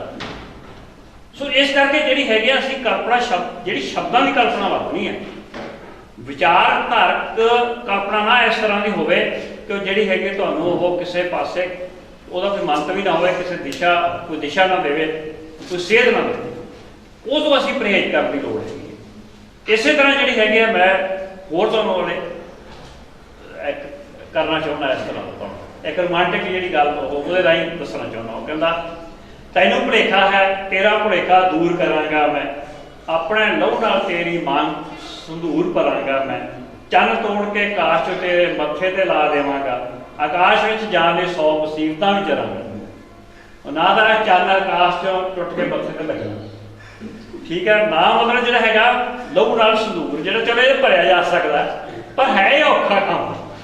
ਸੋ ਇਹਦਾ ਅਰਥ ਹੈ ਉਹਨੇ ਪਿਆਰ ਦੀ ਭਾਵਨਾ ਪ੍ਰਗਟ ਕੀਤੀ ਵੀ ਮੈਂ ਤੈਨੂੰ ਕਿੰਨਾ ਪਿਆਰ ਕਰਾਂ। ਇੱਕ ਉਹਦਾ ਵਲਵਲਾ ਹੈ, ਜਜ਼ਬਾ ਹੈਗਾ, ਇਸ ਜਜ਼ਬੇ ਪਿੱਛੇ ਇੱਕ ਵਿਚਾਰ ਹੈ, ਪਿਆਰ ਦਾ ਜਿਹੜਾ ਜਜ਼ਬਾ। ਸੋ ਇਸ ਕਰਕੇ ਕਲਪਨਾ ਤੱਤ ਦੀ ਜਿਹੜੀ ਵਰਤੋਂ ਕਰਨੀ ਹੈਗੀ ਆ, ਇਸ ਢੰਗ ਦੇ ਨਾਲ ਆਪਾਂ ਕਰਨੀ ਹੈ ਤਾਂ ਕਿ ਜਿਹੜੀ ਹੈਗੇ ਆ ਉਸ ਦੇ ਪਿੱਛੇ ਜਿਹੜੇ ਸ਼ਬਦ ਜਿਹੜੇ ਹੈਗੇ ਸ਼ਬਦ ਉਹ ਨਿਰਾਰਥਕ ਨਾ ਹੋਣ, ਉਹਦੇ ਅਰਥ ਜਿਹੜੇ ਹੈਗੇ ਆ ਜ਼ਰੂਰ ਹੋਣ। ਤੇ ਇਵੇਂ ਆ ਰਸਾਂ ਬਾਰੇ ਜਿਹੜੇ ਆਪਾਂ ਨੂੰ ਪਤਾ 9 ਰਸ ਨਹੀਂ ਆ, ਹੁਣ ਤੁਹਾਨੂੰ ਮੈਂ ਦੱਸ ਦਿਆਂ। ਇਹ ਸਾਡੇ ਜਿਹੜੇ ਆਚਾਰੀਆ ਲੋਕ ਨੇ ਉਹਨਾਂ ਨੇ 9 ਰਸ ਨਿਰਧਾਰਿਤ ਕੀਤੇ ਨੇ, ਜਿਵੇਂ ਸ਼ਿੰਗਾਰ ਰਸ ਹੈ, ਸ਼ਾਂਤ ਰਸ ਹੈ, ਵਿਪਤਸ ਰਸ ਹੈ, ਰੌਦਰ ਰਸ ਹੈ ਵਗੈਰਾ ਵਗੈਰਾ। ਹਜ਼ਾਰਾਂ ਰਸ ਨੇ ਵਿਗਿਆਨੀ ਕਹਿੰਦੇ, ਉਦਾਸੀ ਰਸ ਹੈ। ਤੁਸੀਂ ਸੋਚ ਕੇ ਵੇਖੋ ਵੀ ਇੰਨੇ ਰਸ ਨੇ। ਵੀਰਤਾ ਰਸ ਤੋਂ, ਵੀਰਤਾ ਦੇ ਵਿੱਚ ਹੀ ਕਹਿੰਦੇ ਇੰਨੇ ਬਹੁਤ ਜ਼ਿਆਦਾ ਹਿੱਸੇ ਨੇ ਵੀਰਤਾ ਦੇ। ਤੋ ਇਸ ਤਰ੍ਹਾਂ ਜਿਹੜੀ ਹੈਗੀ ਆ ਬਹੁਤ ਸਾਰੇ ਰਸ ਹੈ। ਉਹ ਰਸਾਂ ਬਾਰੇ ਮੈਂ ਤੁਹਾਨੂੰ ਦੱਸਦਾ ਕਿ ਰਸ ਕਵਿਤਾ ਦੇ ਵਿੱਚ ਜਿਹੜਾ ਹੈਗਾ ਹੋਣਾ ਅਤੀ ਜ਼ਰੂਰੀ ਹੈ। ਰਸ ਦਾ ਅਰਥ ਇਹ ਨਹੀਂ ਹੈ ਕਿ ਉਹ ਸਿਰਫ ਆਨੰਦਿਤ ਕਰੇ ਤੇ ਉਹਦਾ ਕੋਈ ਤੁਹਾਨੂੰ ਸਿੱਖਿਆ ਨਾ ਦੇਵੇ। ਆਪਾਂ ਜਿਹੜੀ ਪਹਿਲੇ ਗੱਲ ਕੀਤੀ ਸੀ ਕਿ ਜੇ ਮੰਨ ਲਓ ਮੈਂ ਇੱਥੇ ਹਾਸੇ ਵਾਲੀ ਗੱਲ ਕਰਦਾ, ਜਿਵੇਂ ਇਹਨਾਂ ਨੇ ਹਾਸਜਨਕ ਵਿਅੰਗਾਤਮਕ ਜਿਹੜਾ ਹੈ ਰਸ ਦੀ ਵਰਤੋਂ ਕੀਤੀ, ਇਹਦਾ ਅਰਥ ਕੀ ਹੈ ਕਿ ਇਹਦੇ ਨਾਲ ਤੁਹਾਡੇ ਅੰਦਰ ਜ਼ੋਰਦਾਰ ਹਾਸਾ ਪੈਦਾ ਹੋਵੇ। ਜੋ ਜ਼ੋਰਦਾਰ ਹਾਸਾ ਜਿਹੜਾ ਹੈਗਾ ਇਹਨੂੰ ਕਹਿੰਦੇ ਅਸੀਂ ਤੁਹਾਡੇ ਅੰਦਰ ਇੱਕ ਸਥਾਈ ਭਾਵ ਪਿਆ ਹੈਗਾ। ਉਸ ਨੇ ਉਸ ਸਥਿਤੀ ਨੇ ਜਿਹੜੀ ਉਸ ਗਜ਼ਲ ਦੇ ਵਿੱਚ ਪੇਸ਼ ਕੀਤੀ ਗਈ ਹੈ, ਉਸ ਸਮੱਗਰੀ ਨੇ ਤੁਹਾਡੇ ਅੰਦਰਲੇ ਸਥਾਈ ਭਾਵ ਨੂੰ ਜਗਾ ਦਿੱਤਾ ਤੇ ਤੁਸੀਂ ਹੱਸਣ ਲੱਗ ਪਏ। ਔਰ ਉਹ ਜਿਹੜਾ ਭਰਤਮੁੜੀ ਉਹ ਕਹਿੰਦਾ ਆਪਣੇ ਨਾਟਕ ਸ਼ਾਸਤਰ ਦੇ ਵਿੱਚ, ਉਹ ਕਹਿੰਦਾ ਇੱਥੇ ਸੀਮਿਤ ਨਹੀਂ ਰਹਿੰਦਾ ਇਹ ਹਾਸਾ ਦਾ ਕਹਿੰਦਾ ਤੁਹਾਡੇ ਅੰਦਰ ਕੱਲਾ ਸੰਚਾਰਿਤ ਨਹੀਂ ਕਰਦਾ, ਬਾਅਦ ਦੇ ਵਿੱਚ ਤੁਹਾਨੂੰ ਸੋਚਣ ਲਈ ਮਜਬੂਰ ਵੀ ਕਰਦਾ। ਜਦੋਂ ਤੁਸੀਂ ਹੱਸਣੋਂ ਹਟ ਜਾਓਗੇ ਤੁਹਾਡੇ ਅੰਦਰ ਇੱਕ ਸੋਚ ਸੰਚਾਰਿਤ ਕਰੋ। ਉਹ ਸੋਚ ਹੀ ਜਿਹੜੀ ਹੈਗੀ ਆ ਅਸਲ ਦੇ ਵਿੱਚ ਜਿਹੜੀ ਤੁਹਾਡੇ ਜਿਹਨੂੰ ਅਸੀਂ ਹੋਂਦ ਕਹਿੰਦੇ ਹਾਂ ਕਵਿਤਾ ਦੀ, ਜਿਹੜੀ ਸੰਚਾਰਿਤ ਕਰਨੀ ਹੈ ਹੋਂਦ, ਉਹ ਹੀ ਕਵਿਤਾ ਉੱਥੇ ਜਾ ਵੜਨੀ ਕਵਿਤਾ ਹੈ। ਸੋ ਇੱਕ ਇਹਦੇ ਮੈਂ ਨਾਲ ਹੀ ਹੋਰ ਗੱਲ ਕਰਨੀ ਚਾਹੁੰਦਾ ਇਸੇ ਵੀ ਜਦੋਂ ਅਸੀਂ ਕਿਸੇ ਕਵਿਤਾ ਦੀ ਜਿਹੜੀ ਆ ਜਾਂ ਗੀਤ ਆ ਗਜ਼ਲ ਹੈਗਾ, ਅਸੀਂ ਕਿਤੋਂ ਜਾਂ ਕਿਸੇ ਕਵਿਤਾਵਾਂ ਤੋਂ ਗੀਤਾਂ ਤੋਂ ਅਸੀਂ ਸਹਾਰਾ ਲੈਂਦੇ ਹਾਂ, ਨਕਲ ਮੈਂ ਇੱਕ ਸ਼ਬਦ ਵਰਤਦਾ, ਜਾਂ ਅਸੀਂ ਕਿਸੇ ਅਨੁਭਵ ਦਾ ਸਹਾਰਾ ਲੈਂਦੇ ਹਾਂ। ਜਦੋਂ ਤੁਸੀਂ ਗੱਲ ਜਿਵੇਂ ਹੁਣ ਨੇਤਾਵਾਂ ਦੀ ਗੱਲ ਕਰਦੇ ਹਾਂ ਆਪਾਂ, ਜੇ ਨੇਤਾਵਾਂ ਦੀ ਅੱਜ ਤੋਂ ਮਤਲਬ 20 ਸਾਲ ਪਹਿਲਾਂ ਇਹੀ ਗੱਲ ਹੁੰਦੀ ਸੀ, ਅੱਜ ਵੀ ਉਵੇਂ ਗੱਲ ਹੋਈ ਜਾਂਦੀ ਹੈ। ਠੀਕ ਹੈ, ਸੱਚ ਹੈ, ਰਿਐਲਿਟੀ ਹੈ, ਪਰ ਇਹਨੂੰ ਨਵੇਂ ਢੰਗ ਨਾਲ ਪੇਸ਼ ਕਰਨਾ ਚਾਹੀਦਾ ਸਰ। ਉਹ 'ਚ ਜਿਹੜਾ ਪਹਿਲਾਂ ਪੇਸ਼ ਕੀਤਾ ਗਿਆ ਵਿਚਾਰ ਹੈ ਉਸ ਤੋਂ ਕਿਤੇ ਅੱਗੇ ਵਿਚਾਰ ਪੇਸ਼ ਕਰਨਾ ਚਾਹੀਦਾ। ਤੁਹਾਨੂੰ ਮੈਂ ਪਾਸ਼ ਦੀ ਇੱਕ ਉਦਾਹਰਨ ਦੇਣੀ ਚਾਹੁੰਦਾ। ਐਤਕੀ ਸਾਡੀ ਕਵਿਤਾ ਲੱਗੀ ਹੈ ਲੋਹਮੜੀ ਦੇ ਵਿੱਚ, ਫਲਸਤੀਨੀ ਕਵੀ ਮੈਂ ਲੜਾਂਗਾ ਸਮਝ। ਪਾਸ਼ ਨੇ ਉੱਥੋਂ ਸਹਾਰਾ ਲਿਆ, ਉਸ ਕਵਿਤਾ ਲੈਣਾ ਚਾਹੀਦਾ। ਮੈਂ ਇਸ ਦੇ ਵਿੱਚ ਕੋਈ ਮੈਂ ਵਿਰੋਧ ਨਹੀਂ ਦੱਸਦਾ। ਪਾਸ਼ ਨੇ ਕੀ ਕੀਤਾ, ਪਾਸ਼ ਨੇ ਸੋਚਿਆ ਕਿ ਇਹ ਕਵਿਤਾ ਹੈ ਬਹੁਤ ਕਮਾਲ, ਇਸ ਕਵਿਤਾ ਦਾ ਬਹੁਤ ਵੱਡੇ ਅਰਥ ਨੇ, ਬੜੇ ਕਮਾਲ ਦੀ ਕਵਿਤਾ ਹੈ ਕਿ ਮੈਂ ਇਸ ਤੋਂ ਵੱਡੀ ਕਵਿਤਾ ਲਿਖ ਸਕਦਾ ਨਹੀਂ, ਇਸ ਤੋਂ ਸੁੰਦਰ ਕਵਿਤਾ ਲਿਖ ਸਕਦਾ। ਮੈਂ ਤੁਹਾਨੂੰ ਦੱਸ ਦੇਵਾਂ ਕਿ ਪਾਸ਼ ਨੇ ਜਿਹੜਾ ਹੈਗਾ ਉਸ ਕਵਿਤਾ ਨੂੰ, ਮੈਂ ਲੜਾਂਗਾ ਸਾਥੀ ਵਾਲੀ ਕਵਿਤਾ 19 ਤੋਂ 21 ਬਣਾ ਲਿਆ। ਜਿਹਦੀ ਉਹ ਮਾੜੀ ਕਵਿਤਾ ਨਹੀਂ, ਉਹ ਕਵਿਤਾ ਦੀ ਹੁਣ ਉਹ ਹਿੰਦੀ 'ਚ ਅੰਗਰੇਜ਼ੀ 'ਚ ਅਨੁਵਾਦ ਹੋ ਕੇ ਉੱਥੇ ਪਹੁੰਚੀ ਹੋਈ, ਫਲਸਤੀਨ ਵੀ ਪਹੁੰਚੀ ਹੋਈ ਆ। ਉਹ ਕਵਿਤਾ ਮਾੜੀ ਨਹੀਂ ਹੈ, ਪ੍ਰਭਾਵ ਉੱਥੋਂ ਲਿਆ ਉਸਨੇ। ਇਹ ਮੈਂ ਕਿੰਨੀਆਂ ਉਦਾਹਰਨਾਂ ਦੇ ਸਕਦਾ, ਪਰ ਜੇਕਰ ਤੁਸੀਂ ਕਿਸੇ ਹੋਰ ਗੀਤਕਾਰ ਦਾ ਜਾਂ ਕਿਸੇ ਹੋਰ ਦਾ ਤੁਸੀਂ ਉਹ ਲੈ ਕੇ ਤੁਸੀਂ ਉਹ ਆਪਣਾ ਉਹਨੂੰ ਕਰਨ ਲੱਗੇ ਹੋ ਜੋ ਉਸ ਤੋਂ ਪੂਅਰ ਹੈ, ਨਾ ਲਿਖੋ ਉਹਨੂੰ, ਕੋਈ ਲਿਖਣ ਦੀ ਲੋੜ ਨਹੀਂ। ਤੁਸੀਂ ਉਸ ਤੋਂ ਜੇ ਅੱਗੇ ਲਿਖ ਸਕਦੇ ਹੋ, ਜੇ ਲਿਖ ਵੀ ਲਓ, ਲਿਖਣ ਤੋਂ ਬਾਅਦ ਸੋਚੋ ਕਿ ਮੈਂ ਉਸ ਜਿਹੜੀ ਪਹਿਲਾਂ ਕਿਸੇ ਨੇ ਆ ਗੱਲਾਂ ਕਹੀਆਂ ਨੇ ਮੈਂ ਉਸ ਤੋਂ ਅੱਗੇ ਗੱਲ ਕੀਤੀ ਹੈ, ਉਹਦਾ ਟਾਕਰਾ ਕਰਕੇ। ਜੇ ਨਹੀਂ ਲੱਗਿਆ ਰਹਿਣ ਤੋਂ ਕੋਈ ਜ਼ਰੂਰੀ ਨਹੀਂ, ਕਿਉਂਕਿ ਜੋ ਕਿਸੇ ਨੇ ਪਹਿਲਾਂ, ਮੈਂ ਹੁਣ ਹਿੰਦੀ ਦੀ ਇੱਕ ਕਵਿਤਾ ਦੱਸਦਾ, ਮਿਸਾਲਾਂ ਬਾਲ ਕਰ ਚੱਲਣਾ ਜਬ ਤੱਕ ਰਾਤ ਬਾਕੀ ਹੈ, ਸੰਭਲ ਕਰ ਹਰ ਕਦਮ ਰੱਖਣਾ ਜਬ ਤੱਕ ਰਾਤ ਬਾਕੀ ਹੈ। ਇਹ ਸਾਡੇ ਬਿਹਾਰੀ ਕਵੀ ਰਾਮ ਮੈਨੂੰ ਜੇਲ੍ਹ 'ਚ ਨੇ ਅਗਲੀ ਵਾਰ ਅਸੀਂ ਦੇ ਰਹੇ, ਉਹਦਾ ਨਾਮ ਨਹੀਂ ਹੈਗਾ ਸਾਡੇ ਕੋਲ, ਅਗਲੇ ਵਾਰ ਅਸੀਂ ਲੋਹਮੜੀ 'ਚ ਦੇ ਰਹੇ। ਬਹੁਤ ਅੱਛੀ ਇਹ ਗਜ਼ਲ ਹੈਗੀ ਆ, ਔਰ ਇਸ ਸਮੇਂ ਨਕਸਰੀ ਜਿਹੜੀ ਲਹਿਰ ਹੈਗੀ ਉਸ ਨੂੰ ਪ੍ਰਚੰਡ ਕਰਨ ਵਾਸਤੇ ਥਾਂ ਥਾਂ ਗਾਈ ਜਾ ਰਹੀ ਹੈ। ਔਰ ਇਹ 1972 ਦੀ ਗਾਈ ਜਾ ਰਹੀ ਹੈ, 1972 ਤੋਂ ਨਿਰੰਤਰ ਗਾਈ ਜਾ ਰਹੀ ਹੈ। ਜਿਹਦੀ ਉਸ ਦੇ ਵਿੱਚ ਥੋੜ੍ਹੀ ਬਹੁਤੀ ਤਬਦੀਲੀਆਂ ਵੀ ਕਰਦੇ ਰਹਿੰਦੇ ਨੇ, ਪਰ ਸਾਡੇ ਕਵੀ ਨੇ ਵੀ, ਪੰਜਾਬੀ ਕਵੀ ਨੇ ਵੀ, ਜਿਹੜਾ ਮਹਿੰਦਰ ਸਾਥੀ ਨੇ ਪੰਜਾਬੀ ਦੇ ਵਿੱਚ ਪਹਿਲਾਂ ਉਹੀ ਲੈ ਲਿਆ ਉਸਨੇ, ਉਸ ਤੋਂ ਬਾਅਦ ਇਹਦੇ ਵਿੱਚ ਉਹ ਕਰ ਦਿੱਤਾ। ਉਹਦਾ ਪੰਜਾਬੀ ਕਰ ਸੋਹਣਾ ਹੋਇਆ, ਮੈਂ ਉਹਦੇ ਬਰਾਬਰ ਤਾਂ ਨਹੀਂ ਗਾ, ਪਰ ਫਿਰ ਵੀ ਠੀਕ ਆ, ਪੰਜਾਬੀ 'ਚ ਠੀਕ ਆ। ਸੋ ਇਸ ਤਰ੍ਹਾਂ ਕਰਨ ਦੀ ਲੋੜ ਹੈਗੀ ਹੈ। ਜੇਕਰ ਅਸੀਂ ਮਤਲਬ ਜਿਹੜਾ ਹੈਗਾ ਕੋਈ ਕਿਸੇ ਨੂੰ ਨਕਲ ਲੈਂਦੇ ਆ ਕਿਤੋਂ ਸਹਾਰਾ ਲੈਣ, ਵੈਸੇ ਤੁਹਾਨੂੰ ਮੈਂ ਦੱਸ ਦਿਆਂ ਸਾਰਾ ਸਾਹਿਤ ਹੀ ਨਕਲ ਆ। ਸਾਰਾ ਜਿੰਨਾ ਪੰਜਾਬੀ ਦੇ ਵਿੱਚ, ਪੰਜਾਬੀ ਨਹੀਂ ਸਾਰਾ ਅੰਗਰੇਜ਼ੀ ਹਿੰਦੀ ਜੋ ਵੀ ਆ ਨਕਲ ਹੀ ਹੈ। ਨਕਲ ਕੀ ਆ? ਅਨੁਭਵ ਹੈ, ਤੁਹਾਡਾ ਜ਼ਿੰਦਗੀ ਦੇ ਤਜਰਬੇ ਨੇ, ਤੁਹਾਡੀ ਪ੍ਰਤੱਖ ਸ਼ਕਤੀ ਜੋ ਤੁਹਾਨੂੰ ਦੇਖਦੀ ਹੈ, ਜੋ ਤੁਸੀਂ ਪੜ੍ਹਿਆ, ਜੋ ਸੁਣਿਆ, ਤੁਸੀਂ ਉਸ ਨੂੰ ਤੁਸੀਂ ਆਪਣਾ ਸ਼ਬਦ ਦੇਣੇ, ਉਹਨੂੰ ਸ਼ਬਦਾਂ 'ਚ ਬੰਨ੍ਹਣਾ ਹੈਗਾ। ਇਸ ਕਰਕੇ ਜਿਹੜਾ ਹੈਗਾ ਇਹ ਕੋਈ ਵੱਡੀ ਗੱਲ ਨਹੀਂ ਹੈਗੀ। ਨਕਲ ਦਾ ਕੋਈ ਅਰਥ ਨਹੀਂ ਹੈ। ਮੈਂ ਨਕਲ ਤੋਂ ਜਿੱਦਾਂ ਹੈਗਾ ਮੈਂ ਤੁਹਾਨੂੰ ਦੱਸਦਾ ਕਿ ਯਾਰ ਗਰਗ ਨੇ ਵੀ ਜਿਹੜਾ ਹੈਗਾ ਜਿਹੜਾ ਦਾ ਲਾਸਟ ਵੀ ਇੱਕ ਬਹੁਤ ਅੰਗਰੇਜ਼ੀ ਦਾ ਮਸ਼ਹੂਰ ਜਿਹੜਾ ਹੈਗਾ ਉਹ ਨਾਵਲ ਹੈਗਾ ਦਾ ਲਾਸਟ ਲੀਵ, ਤੇ ਯਾਰ ਗਰਗ ਨੇ ਵੀ ਲਿਖਿਆ ਨਾਵਲ। ਉਹਨੇ ਆਪਣੀਆਂ ਸਥਿਤੀਆਂ ਦੇ ਅਨੁਸਾਰ ਢਾਲਤਾ ਔਰ ਖੂਬਸੂਰਤ ਉਹਨੇ ਜਿਹੜਾ ਹੈਗਾ ਔਰ ਉਹਨੂੰ ਉਹਦੇ ਕੀਤਾ ਹੈਗਾ, ਉਹਦਾ ਆਖਰੀ ਪੱਤਾ ਉਹ ਗਰਗ ਨੇ ਬਹੁਤ ਨਵਾਂ ਕੁਛ ਉਹਦੇ 'ਚ ਬਦਲਤਾ। ਸੋ ਮੇਰੇ ਕਹਿਣ ਦਾ ਅਰਥ ਹੈ ਕੋਈ ਚੱਕਰ ਨਹੀਂ ਹੈਗਾ, ਪਰ ਜਦੋਂ ਤੁਸੀਂ ਇਹਨੂੰ ਕਰਨਾ ਹੈਗਾ ਜਿਵੇਂ ਜੇ ਗਰਗ ਨੇ ਕੀਤਾ ਜਾਂ ਸਾਥੀ ਨੇ ਕੀਤਾ ਜਾਂ ਪਾਸ਼ ਨੇ ਕੀਤਾ ਜਾਂ ਪਾਤਰ ਨੇ ਕੀਤਾ ਗਜ਼ਲ ਦਾ, ਮੈਂ ਰਾਹਾਂ 'ਤੇ ਨਹੀਂ ਚੱਲਦਾ ਜਿੱਧਰੋਂ ਲੰਘਾ ਰਾਹ ਬਣਦੇ, ਤੇ ਪਾਤਰ ਨੇ ਜਿਹੜਾ ਹੈਗਾ ਉਰਦੂ ਦੀ ਗਜ਼ਲ ਦੇ ਕਿਸੇ ਸ਼ੇਰ ਦਾ ਜੋ ਸਹਾਰਾ ਲਿਆ ਹੈਗਾ, ਇਹਦੇ ਅੱਗੇ ਗੱਲ ਕੀਤੀ ਹੈਗੀ ਹੈ, ਤਾਂ ਸਾਨੂੰ ਜਿਹੜਾ ਹੈਗਾ ਉਹ ਕਰਨ ਦੀ ਲੋੜ, ਇਹ ਧਿਆਨ ਰੱਖਣਾ। ਰਸਾਂ ਬਾਰੇ ਜਿਹੜਾ ਹੈਗਾ ਮੈਂ 2 ਮਿੰਟਾਂ ਦੇ ਵਿੱਚ ਮੁਕਾ ਰਿਹਾ ਗੱਲ। ਨਹੀਂ ਕਰੋ। ਰਸਾਂ ਬਾਰੇ ਜਿਹੜੀ ਹੈਗੀ ਉਹ ਬਹੁਤ ਜ਼ਰੂਰੀ ਹੈਗਾ ਕਿ ਜਦੋਂ ਤੁਸੀਂ ਉਹਨੂੰ ਰਸ ਕਿਵੇਂ ਪੈਦਾ ਹੁੰਦਾ, ਇਹ ਰਸ ਜਿਹੜੀ ਹੈਗੀ ਆ ਕੋਈ ਚੀਜ਼ ਨਹੀਂ, ਆਹ ਫਲਾਣਾ ਰਸ, ਜੂਸ ਦਾ ਰਸ, ਇਹ ਨਹੀਂ ਹੈ ਕੋਈ। ਇਹ ਰਸ ਜਿਹੜਾ ਹੈਗਾ ਤੁਹਾਡੇ ਅੰਦਰ ਨੂੰ ਜਦੋਂ ਤੁਸੀਂ ਪੜ੍ਹ ਕੇ ਕਿਸੇ ਚੀਜ਼ ਨੂੰ ਆਨੰਦਿਤ ਹੁੰਦੇ ਹੋ ਤੇ ਵਿਚਾਰਧਾਰਕ ਤੌਰ ਤੇ ਸਿਆਣੇ ਹੁੰਦੇ, ਇਹੀ ਅਲੰਦਾ, ਇਹਨੂੰ ਹੀ ਅਸੀਂ ਜਿਹੜਾ ਹੈਗਾ ਰਸ ਬੋਲਦੇ। ਇਹ ਕਵਿਤਾ ਦੇ ਗੀਤ ਦੇ ਵਿੱਚ ਜਿਹੜਾ ਹੈਗਾ, ਮੈਂ ਉਹ ਨਹੀਂ ਕਹਿੰਦਾ ਕਿ ਪਰੰਪਰਾਗਤ ਢੰਗ ਨਾਲ ਹੋਣਾ ਚਾਹੀਦਾ, ਇਹਨੂੰ ਨਵੀਨਤਾ ਇਹਦੇ ਵਿੱਚ ਆਉਣ ਦੀ ਲੋੜ ਹੈਗੀ, ਨਵੀਨਤਾ ਲਿਆਉਣ ਦੀ ਲੋੜ ਹੈਗੀ ਹੈ। ਜਿਵੇਂ ਧੌਲਾ ਜੀ ਨੇ ਕੀਤਾ ਹੈਗਾ, ਇਹ ਪੁਸਤਕ ਵੀ ਆ ਰਹੀ ਹੈ ਨਾਲ ਇਸ ਇਸ਼ੂ ਤੇ, ਸਾਡਾ ਲੰਬੀ ਚੌੜੀਆਂ ਬਹਿਸਾਂ ਇਸ ਗੱਲ ਤੇ ਹੋਈਆਂ ਨੇ ਰਸਾਂ ਬਾਰੇ, ਤੇ ਉਹ ਜਿਹੜਾ ਹੈਗਾ ਸਾਨੂੰ ਉਹਨਾਂ ਦੀ ਵਰਤੋਂ ਜਿਹੜੀ ਹੈਗੀ ਆ, ਰਸ ਦੀ ਵਰਤੋਂ ਜੇ ਕਿਸੇ ਦੀ ਕਰਨੀ ਹੈਗੀ, ਕਰਨ ਦੀ ਲੋੜ ਹੈਗੀ ਆ। ਇਹਦੇ ਵਿੱਚ ਵਿਰੋਧਾਭਾਸ ਸਥਿਤੀ ਵੀ ਤੁਸੀਂ ਸਿਰ ਸਕਦੇ ਹੋ, ਵਿਰੋਧਾਭਾਸ ਸਥਿਤੀ ਸਿਰਜ ਕੇ ਗੱਲ ਕਰ ਸਕਦੇ ਹੋ, ਤੁਸੀਂ ਆਲੋਚਨਾਤਮਕ ਨਜ਼ਰੀਏ ਨਾਲ ਗੱਲ ਕਰ ਸਕਦੇ ਹੋ, ਤੁਸੀਂ ਸੰਕੇਤਾਤਮਕ ਢੰਗ ਨਾਲ ਗੱਲ ਕਰ ਸਕਦੇ ਹੋ, ਤੁਸੀਂ ਪ੍ਰਚਾਰਾਤਮਕ ਵਿਧੀ ਨਾਲ ਗੱਲ ਕਰ ਸਕਦੇ ਹੋ, ਤੁਸੀਂ ਇਤਿਹਾਸ ਦੀ ਵਿਧੀ, ਤੁਸੀਂ ਕਰੁਣਾਮਈ ਢੰਗ ਨਾਲ ਗੱਲ ਕਰ ਸਕਦੇ ਹੋ, ਤੁਸੀਂ ਹਾਸ ਰਸ ਨਾਲ ਗੱਲ ਕਰ ਸਕਦੇ ਹੋ, ਤੁਸੀਂ ਉਦਾਸੀ ਸਥਿਤੀ, ਜਿਵੇਂ ਪੰਜਾਬ ਦੇ ਜਿਹੜੇ ਹੈਗਾ ਲੋਕਾਂ ਦੇ ਜਿਹੜੀ ਹੈਗੀ ਇਸ ਸਮੇਂ ਕਿਵੇਂ ਉਦਾਸੀ 'ਚ ਜੀ ਰਹੇ ਨੇ, ਉਹ ਐਲੀਨੇਸ਼ਨ ਕਿਵੇਂ ਆ ਗਈ ਹੈ, ਬੇਗਾਨਗੀ ਕਿਵੇਂ ਆ ਗਈ ਹੈ, ਤੁਸੀਂ ਉਸ ਦਾ ਜ਼ਿਕਰ ਕਰ ਸਕਦੇ ਹੋ, ਉਸ ਯਥਾਰਥ ਨੂੰ ਸਮਝਾ ਸਕਦੇ ਹੋ। ਸੋ ਮੇਰਾ ਕਹਿਣ ਦਾ ਅਰਥ ਆ ਅਨੇਕਾਂ ਕਿਸਮ ਦੇ ਇਸ ਤਰ੍ਹਾਂ ਦੇ ਜਿਹੜੇ ਸਾਡੇ ਮਨ ਦੇ ਅੰਦਰ ਰਸ ਨੇ, ਸਾਨੂੰ ਇਹਦੇ ਬਾਰੇ ਜਿਹੜਾ ਹੈਗਾ ਆਪਣੀ ਕਵਿਤਾ ਦੇ ਵਿੱਚ ਇਹਨਾਂ ਨੂੰ ਕਿਸੇ ਨਾ ਕਿਸੇ ਰੂਪ ਦੇ ਵਿੱਚ ਪੇਸ਼ ਕਰਨ ਦੀ ਲੋੜ ਹੈਗੀ ਹੈ। ਪਰ ਪੇਸ਼ ਕਰਨ ਸਮੇਂ ਜਿਹੜਾ ਹੈਗਾ ਸਿੱਧ ਪੱਧਰੀ ਗੱਲ ਨਹੀਂ ਹੋਣੀ ਚਾਹੀਦੀ। ਪੇਸ਼ ਕਰਨ ਸਮੇਂ ਜਿਹੜੀ ਗੰਭੀਰ ਰਹਿਣ ਦੀ ਲੋੜ ਹੈਗੀ ਹੈ, ਉਹ ਗੰਭੀਰਤਾ ਜਿਹੜੀ ਹੈਗੀ ਹੈ ਉਹ ਹੀ ਉਹਦਾ ਵਧੇਰੇ ਆਨੰਦਿਤ ਕਰਦੀ ਹੈ। ਕਿ ਹੁਣ ਤੁਸੀਂ ਕਵਿਤਾ ਸੁਣ ਵੀ ਲਈ ਹੈਗੀ ਹੈ, ਜੋ ਤੁਸੀਂ ਇੱਥੇ ਜਾ ਕੇ ਭੁੱਲ ਜਾਂਦੇ ਹੋ, ਇਹਦਾ ਅਰਥ ਆ ਕਿ ਉਹ ਕਵਿਤਾ ਜਿਹੜੀ ਹੈਗੀ ਉਹ ਛਪਾਏਗੀ ਜਾਂ ਉਹ ਗੀਤ ਉਹ ਛਪਾਏਗਾ ਨਹੀਂ ਆ, ਜਿਹੜਾ ਤੁਹਾਨੂੰ ਇੱਥੇ ਜਾਂਦਾ ਹੀ ਭੁੱਲ ਗਿਆ। ਹੁਣ ਸਾਨੂੰ ਕਿਉਂ ਜਿਹੜਾ ਹੈਗਾ ਇਹਨਾਂ ਦਾ ਬਾਰ-ਬਾਰ ਇਕੱਲੇ ਵਾਲੀਆਂ, ਮੈਂ ਇਹਨਾਂ ਤੋਂ ਮੰਗੀ ਜਾਣਾ, ਮੇਰਾ ਖਿਆਲ ਫੋਨ ਤੇ ਕਿੰਨੇ ਵਾਰ ਮੰਗਿਆ, ਪੁੱਛੋ ਤੁਸੀਂ ਇਹਨਾਂ ਨੂੰ, ਮੈਂ ਕਿਹਾ ਤੁਹਾਡਾ ਇਹ ਗੀਤ ਦਿਓ, ਅਸੀਂ ਲੋਮੜੀ ਚਲਾਉਣਾ, ਕਿਉਂਕਿ ਇਹ ਗੀਤ ਜਿਹੜਾ ਹੈਗਾ ਬਹੁਤ ਹੀ ਮਤਲਬ ਥੋੜ੍ਹੇ ਸ਼ਬਦਾਂ ਦੇ ਵਿੱਚ ਸਾਡਾ ਜਿਹੜਾ ਹੈਗਾ ਸਿੱਖ ਧਰਮ ਦੀ ਜਿਹੜੀ ਫਿਲਾਸਫੀ ਹੈਗੀ ਆ ਉਸ ਨੂੰ ਥੋੜ੍ਹੇ ਸ਼ਬਦਾਂ 'ਚ ਸਮਝਾਉਂਦੀ ਆ। ਉਹ ਸਿੱਖ ਧਰਮ ਦੀ ਉਹ ਫਿਲਾਸਫੀ ਜਿਹੜੀ ਪ੍ਰੋਗਰੈਸਿਵ ਆ, ਅੱਗੇ ਵਧੂ ਆ, ਜਿਹਨੂੰ ਅਸੀਂ ਵੀ ਅਪਣਾ ਸਕਦੇ।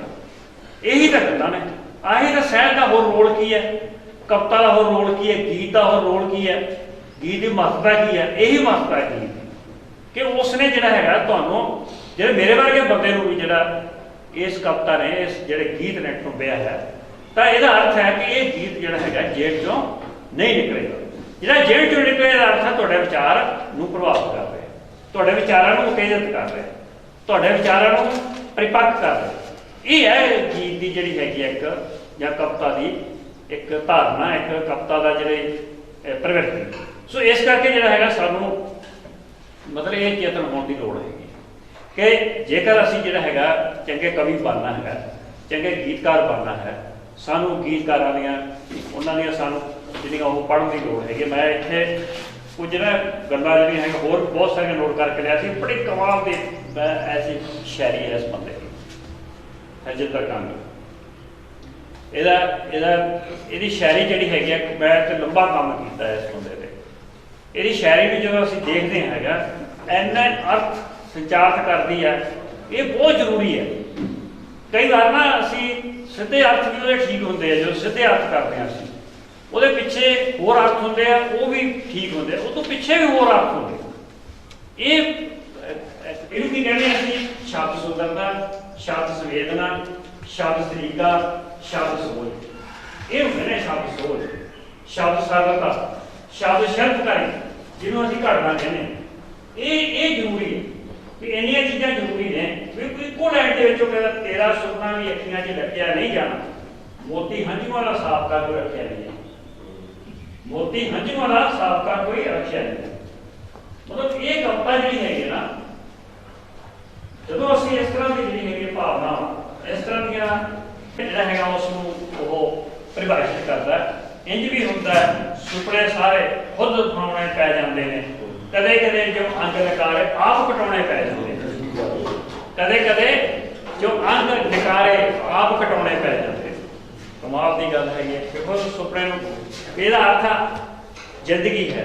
ਇਸ ਜ਼ਿੰਦਗੀ ਦੇ ਕਿੰਨਾ ਕੁਛ ਨਿਕਾਰਾ ਹੋਇਆ ਵਾ, ਜਿਹਨੂੰ ਆਪ ਸਾਨੂੰ ਖੁਦ ਕੱਟਣ ਦੀ ਲੋੜ ਹੈਗੀ ਹੈ। ਮਤਲਬ ਕਿੰਨੇ ਅਰਥ ਨੇ ਇਸ ਤਰ੍ਹਾਂ ਜਿਹੜੀ ਹੈਗੀ ਹੈ ਕਵਿਤਾ, ਜਿਹੜੀ ਕਵਿਤਾ ਦੀ ਹੋਂਦ ਜਿਹੜੀ ਹੈਗੀ ਆ, ਉਹ ਇਹਨਾਂ ਸ਼ਬਦਾਂ ਦੇ ਵਿੱਚ ਜਿਹੜੇ ਲੁਪਤ ਅਰਥ ਪਏ ਨੇ ਉਸ ਨੂੰ ਅਸੀਂ ਲੱਭਦੇ ਹਾਂ। ਤੋ ਇਸ ਤਰ੍ਹਾਂ ਜਿਹੜੀ ਹੈ ਮੈਨੂੰ ਇਹਨੇ ਹੋਰ ਵੀ ਬੜੀ ਕਮਾਲ ਦੀ ਕੀਤੀ ਹੈ, ਮਹੱਤਵਪੂਰਨ। ਕਹਿੰਦਾ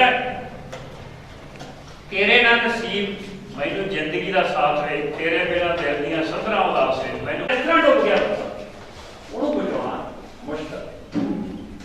ਇਹ ਜਿਹੜੀ ਕਵਿਤਾ ਦੀ ਹੋਂਦ ਹੈਗੀ ਹੈ ਇੱਥੇ ਹੈ ਕਿ ਉਹਦੀ ਸਥਿਤੀ ਕੀ ਹੋ ਗਈ ਹੈ। ਜੋ ਉਹ ਰੁੱਸ ਗਏ ਨੇ, ਜੋ ਪਤੀ ਪਤਨੀ ਆਪਸ ਵਿੱਚ ਰੁੱਸ ਗਏ, ਜਦ ਪ੍ਰੇਮਿਕਾ ਤੇ ਪ੍ਰੇਮੀ ਆਪਸ ਵਿੱਚ ਰੁੱਸ ਗਏ, ਤਾਂ ਉਹਨਾਂ ਦੀ ਹਾਲਤ ਕੀ ਹੋਈ। ਔਰ ਇੱਥੇ ਜਿਹੜੀ ਹੈਗੀ ਆ ਵਿਚਾਰ ਜਿਹੜੇ ਹੈਗੇ ਆ ਉਹ ਇਹਦੇ ਵਿੱਚ ਪਏ ਨੇ। ਬਸ ਕਰ ਸੋ ਮੈਂ ਵੈਸੇ ਬਹੁਤ ਖੁਸ਼ ਸੀ ਮੇਰੇ ਮਨ 'ਚ ਉਹ ਫੇਰ ਕਰੇ ਸਹੀ ਠੀਕ ਹੈ। ਤੁਸੀਂ ਮੈਨੂੰ ਸੁਝਾਅ ਦਾ ਵਰਨਾ ਬਾਰੇ ਇੱਥੇ ਖੜ ਕੇ ਗੱਲ ਹਾਂ ਡਾਕਟਰ ਸਾਹਿਬ ਦਾ ਬਹੁਤ ਬਹੁਤ ਧੰਨਵਾਦ। ਇਹਨਾਂ ਨੇ ਇੱਥੇ ਕਮੀ ਮਹਿਸੂਸ ਕਰੀ ਹੈ ਕਿ ਬੋਰਡ ਨਹੀਂ ਹੈਗਾ। ਸਾਹਿਤ ਸਭਾ ਸ਼ੇਰਪੁਰ ਦੇ ਵਿੱਚ ਇਹ ਸਾਡਾ ਕੰਮ ਸ਼ੁਰੂ ਕੀਤਾ ਹੋਇਆ। ਅਸੀਂ ਦਰਬਾਰ ਸਿੰਘ ਦੇ ਆਪਾਂ हाँ जी सामने दिखना जी, सामने दिखना जी, 2 फोटो करेंगे जी, करना जी।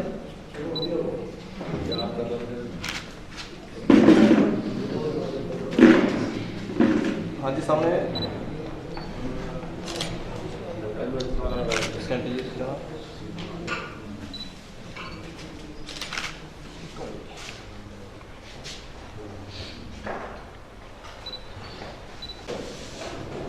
ਅੱਗੇ ਅਲੀ ਖੜੇ ਰਹੋ, ਆਪਾਂ ਸਨਮਾਨ ਕਰਨਾ। ਹਾਂਜੀ, ਹਾਂਜੀ। ਮੈਂ ਜੋ ਹੈਗਾ ਇਹ ਇਹਨਾਂ ਦਾ ਹੀ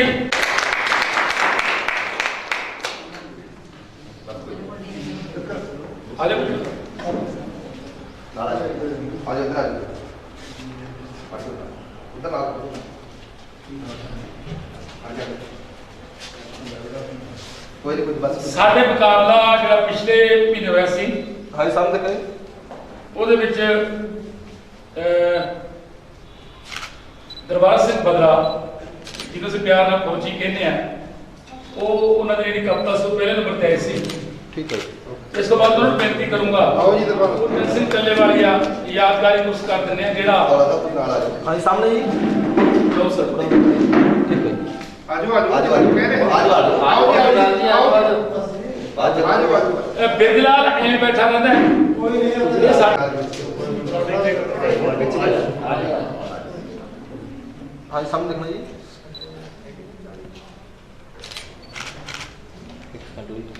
कुर्सियाँ बैठे करना। हाँ जी ठीक है जी।